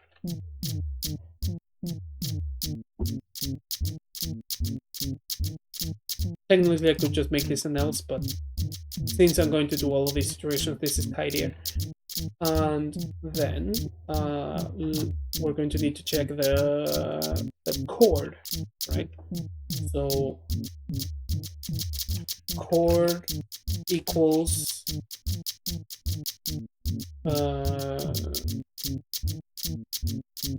and the enums, which are right here, let's put them closer so that I can get them. Chord point dominant. So let's do that. Chord point dominant, right?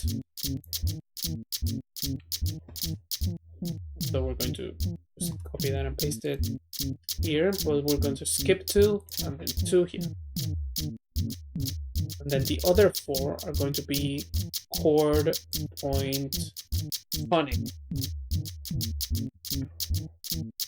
So these are going to go here, here, here, and here, right?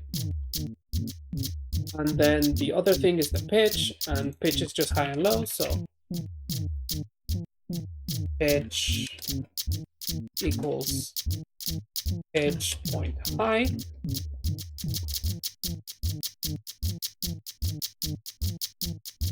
Yep, so that is high. We skip 1 every time. Pitch high. No, not just the high. I want to copy the whole thing. skip one to the other, skip one to the other, and then we want one that's very similar, but instead of high, it'll say low. And so we do this. So do one, the other, one, the other, one, the other, and now we have all 8 combinations. If all of this, do something. Else if, do something. Do something. Something. Do something. Something. Do something. And then just so that we can be a lot clearer, we're going to not play it on this same line, but rather on the next one. So we're going to create a new thing that's going to be called, it's the same as the beat keeper, the thing the beat keeper does. So we're going to need one of these. We're going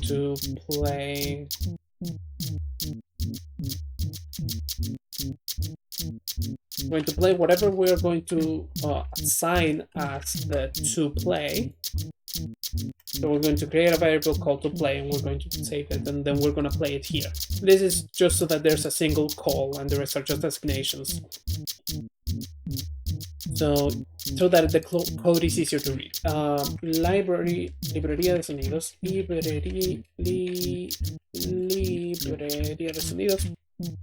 To play for now equals just null.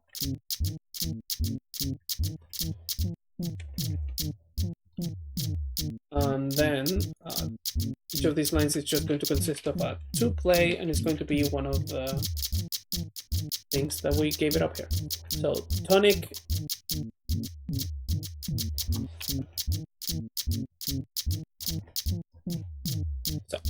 tonic inverted high. Actually, let's just paste it right here and take this away, and then we're going to paste one of these in every one of these.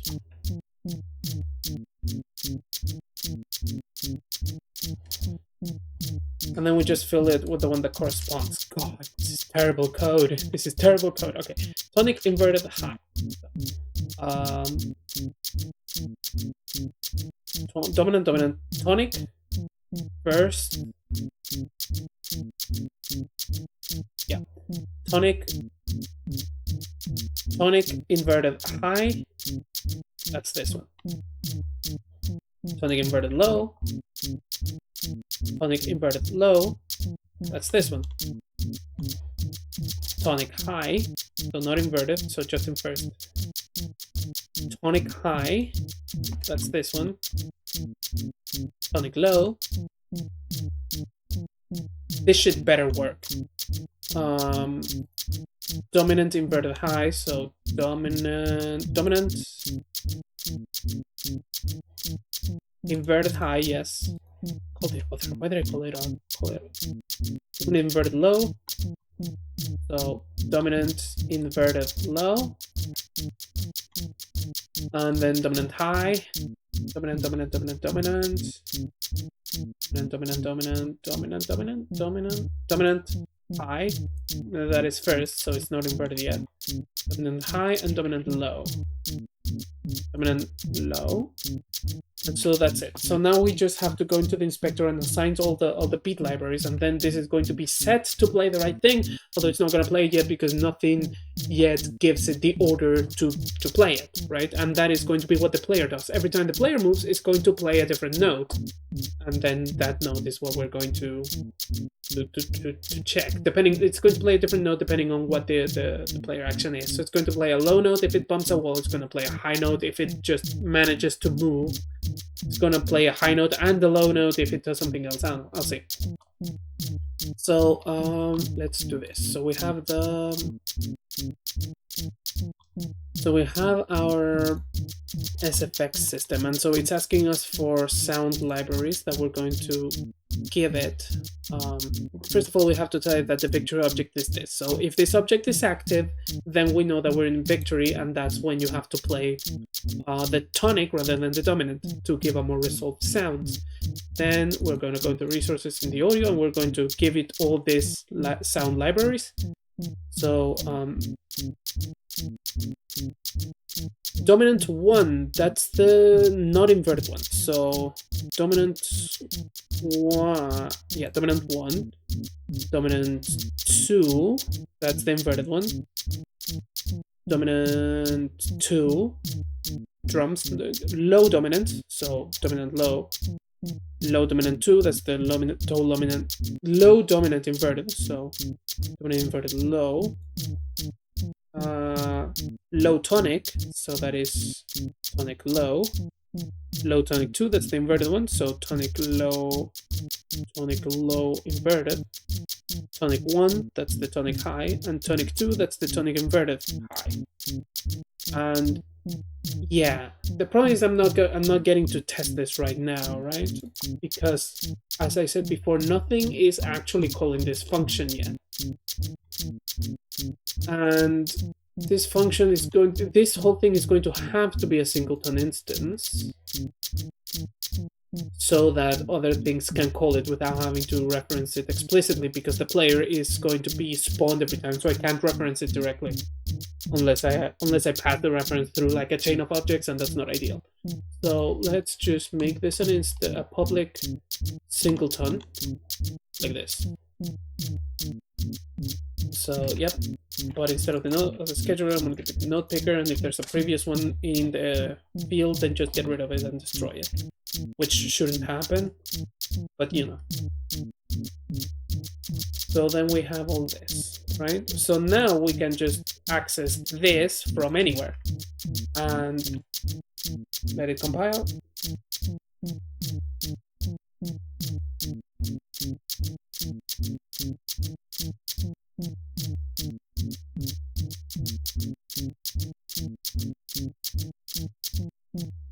So now we want to go to the player. Player. Where is the player? Is the player movement or something?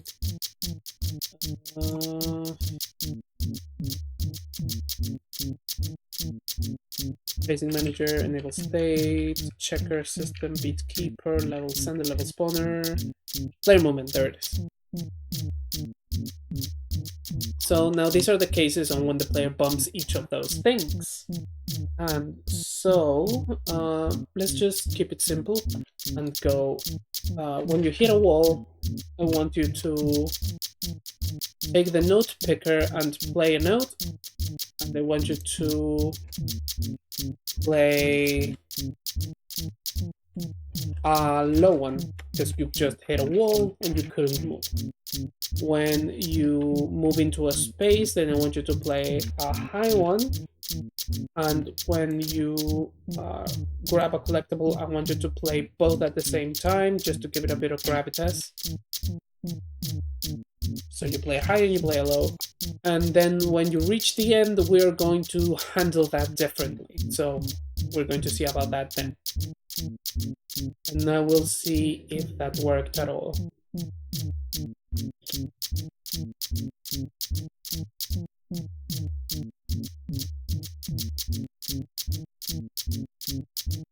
Right, so let's get rid of this stream audio and go back into this.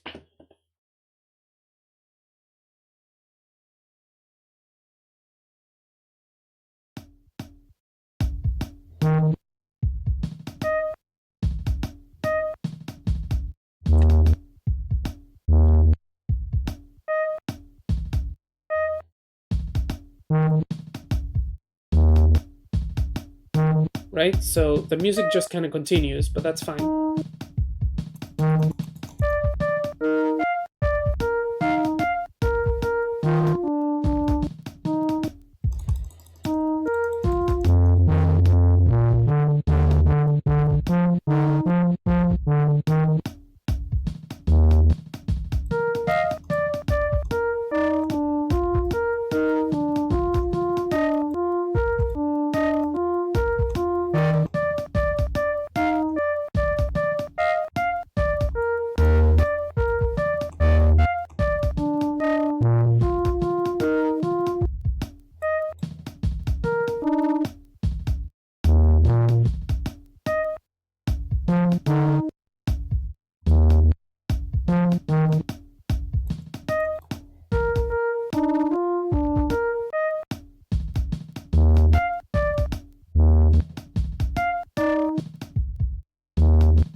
Okay, so it works. I'm seeing an issue where the audio is peaking the mic.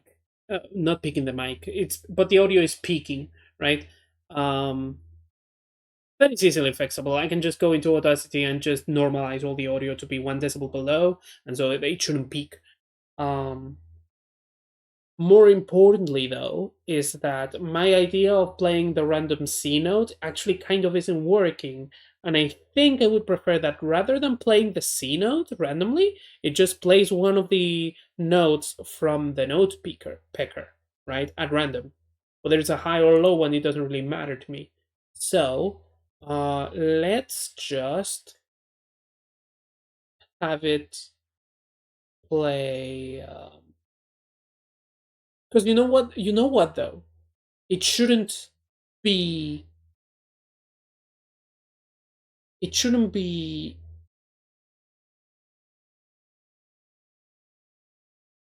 yeah, it should just play around tell the note picker to play a random note that is either high or low, rather than having this whole library that is a C.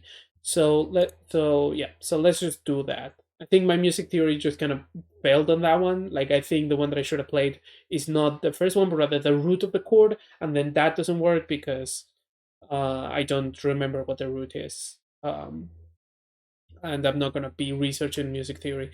It works well enough for what I want. So I want to take this note picker.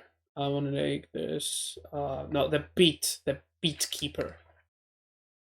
I'm gonna take this beat keeper, and I wait. Where the fuck is it?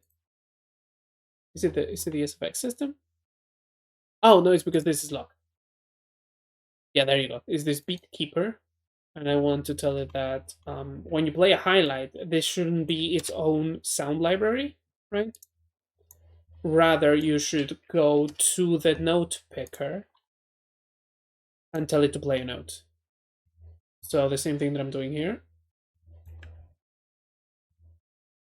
So you should go to the note picker and tell it to play a note. Nope, not that, not that, not that. Just a note. So it's one of these. And it should be a random one, whether it's a high or low one. So note. So yeah, we're gonna do random point range, and we're going to do between 0 and 2, and that's a coin flip basically. And if 0 1, yeah, because it's not inclusive, right? So it's going to be either 0 or 1. Random range. If that equals 0, then play the high note.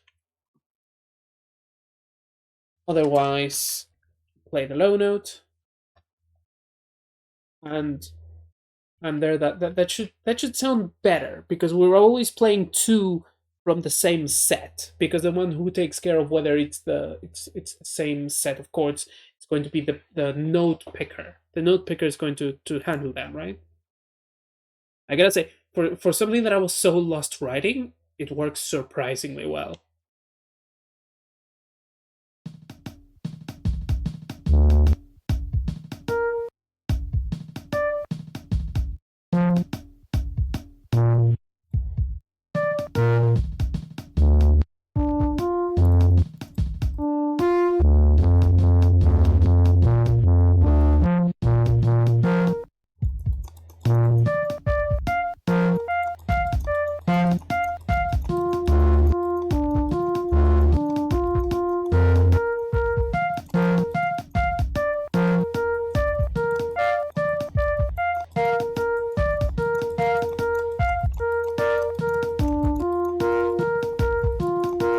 So you can hear how it switches between modes every so often, between chord inversions.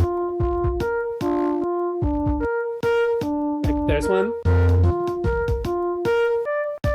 That it switched. And then it switched again. So like it makes it so that it's not monotonous, right? But we're still constantly playing the dominant of the scale, right? or of a scale. Of course, you don't know that yet because it's a dominant out of context. So it's not going to feel tense until you play the tonic. And I do want to play the tonic when you reach the goal.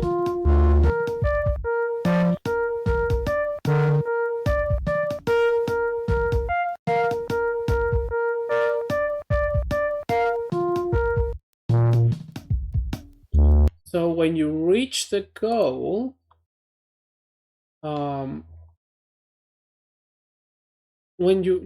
let's just keep it simple and make it so that when the player reaches the goal, oh, hold on, it's going to set the desired positions, script sequence reference holder, instance, next level sequence point play. Right, because there is, if I put the play node command here, then it's possible that it'll happen before the object is set to active, like one frame before, right? But then it's going to play all the nodes and it's not going to play the chord that I want it to play. Let's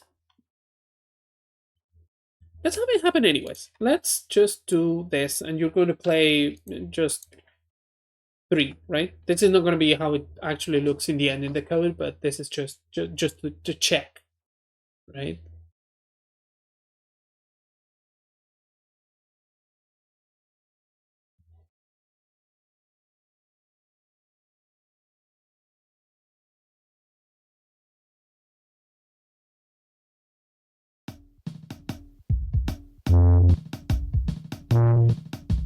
We do need to give those puffs of smoke a sound effect too.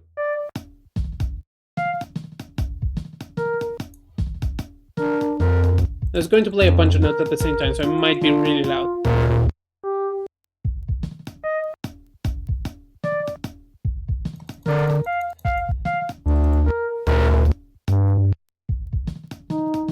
Yeah, it didn't sound like those were in the right chord, did it? So I need to. Oh, but that's so silly though. I know how to do this. I straight up just know how to do this. So I can give this beat player. Look at this, right? I can give this beat player a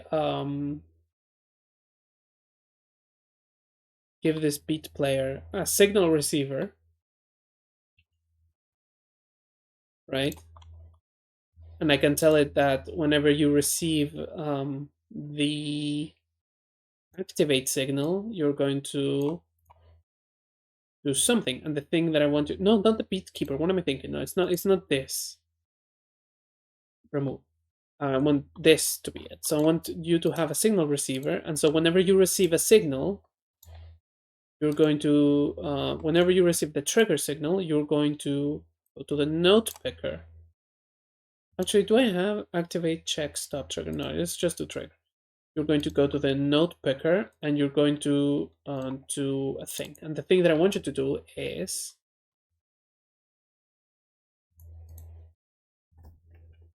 public void play random note. And then you're going to do the exact same thing that I have the beat keeper doing, which is you're going to pick a random number and then you're going to play a note with pitch high or low depending on just a coin flip, right? And you're going to do that every time you receive a signal from the signal receiver, or every time the signal receiver receives a signal. So the one that's going to send the signal is going to be the timeline, and that lets me do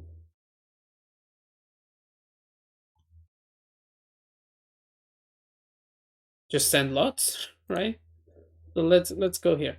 When you load a level, no, when you load a level, when you do next level. So in here, the picture panel is activated, and in here, why does it take so much for it to get activated? Oh, whatever, it doesn't matter. Signal track for the sound effect system. And in here, you're going to, let's just add a signal emitter. It's going to be like a trigger. And just to check that it works, let's just copy and paste it in a bunch of locations. this is going to be unrhythmical as fuck, right? Super arrhythmical, super just not following any beat. And let's see if that works in the first place. Like, does it go to the beat, right?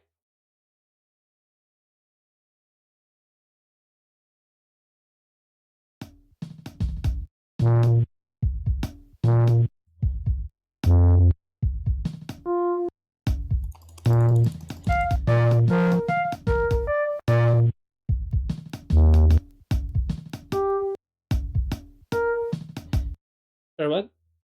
Oh, for some reason you're not receiving. Yeah, I didn't click the function. I want you to play a random note.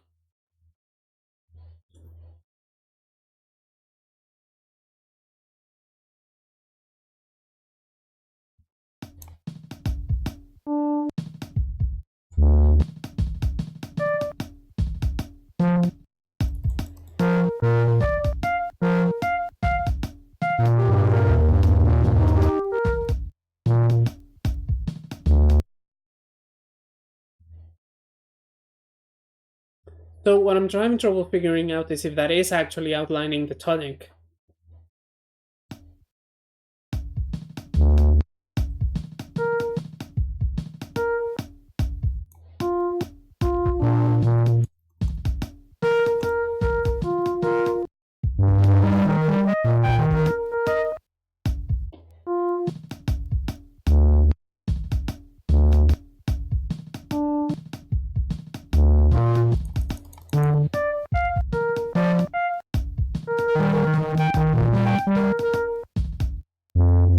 Okay. So what timing is it doing it here? Yeah, that I know what that error is like. Don't worry about it, man. So what timing is it doing here? It's 0.4 seconds per beat. So what I want to do is have it be double so that it seems like more active, right? So 0.2 seconds. The issue is that this is in frames.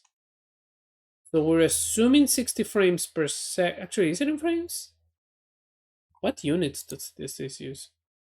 Seconds. Oh yeah, you can just make it 2 in seconds. Okay, that works. So let's do next level, and I want it to be every 0.2 seconds that it activates. It doesn't matter whether it falls on beat or off beat, because it's supposed to be a bit chaotic. So 0.567, so 0.7, 0.7, 89, 0.9, 1.1, 1.3, 1.5, 1.567, 1.9, 2.1,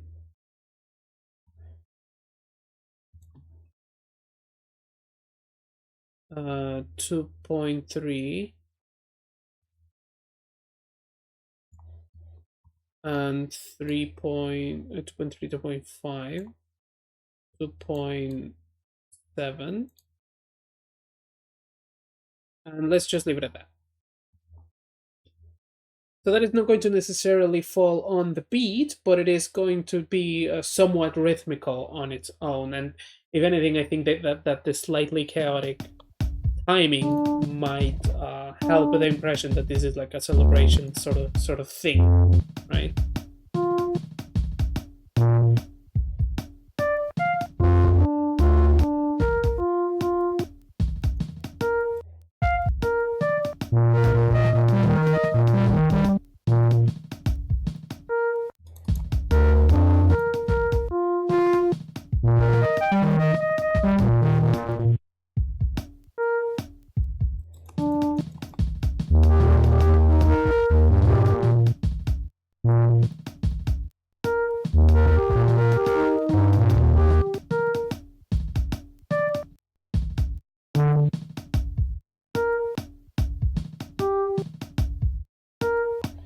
So, okay, so I do want to emphasize that new record thing a bit more. So let's just have it be that this is like, this stops for a bit, And then when the new record finger appears, rather than moving that, let's just move this one.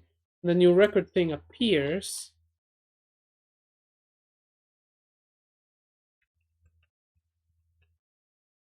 So let's move this back.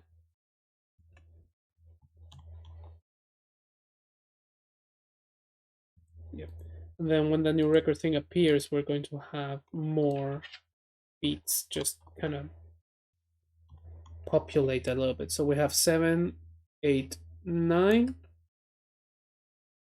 and 3.1. And let's just leave it as that.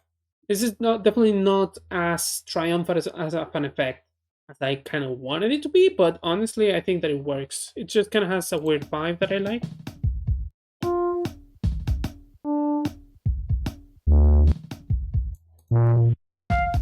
I mean, imagine that it's not peaking, right? Like, obviously, that I'm going to fix that later.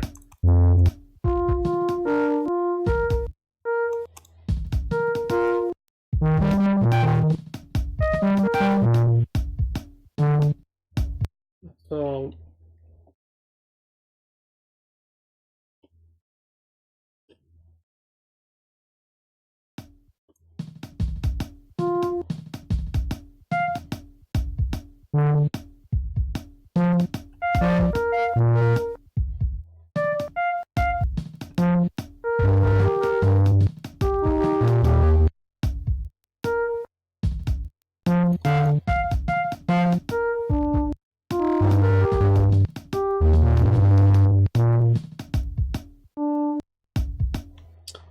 yeah, it's not great, honestly. It's honestly less good than I wanted it to be, but it's not bad. And given that I have to finish this by Friday, I'm gonna call it good enough.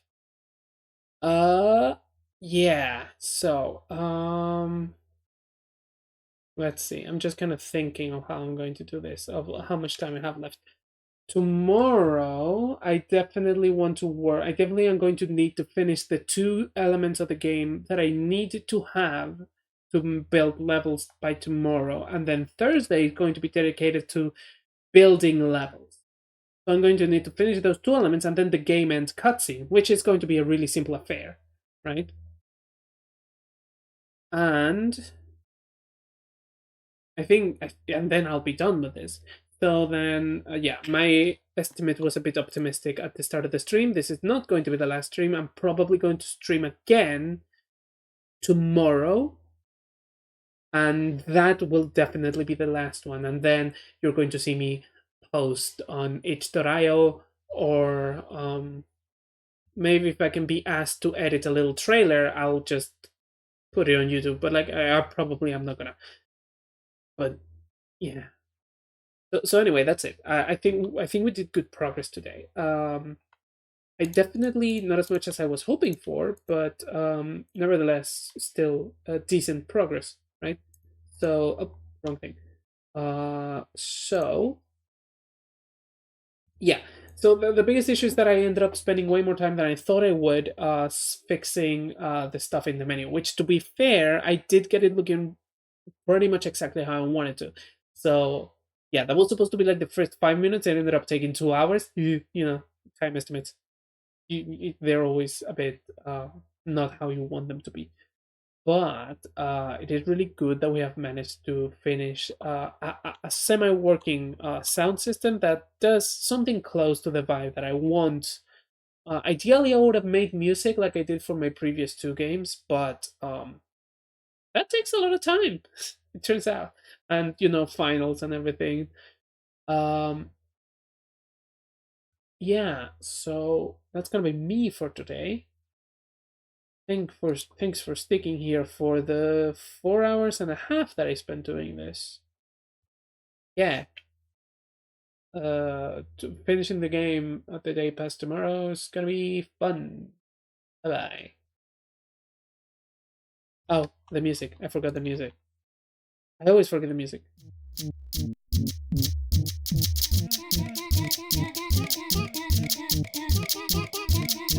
Why don't we just There you go, just reset them. Yeah, they really just like to go off sync. I wish there was a way in OBS to just make it so that they're always on sync. That you can prioritize them being on sync. But like...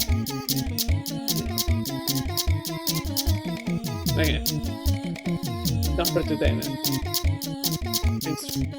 Thanks for what?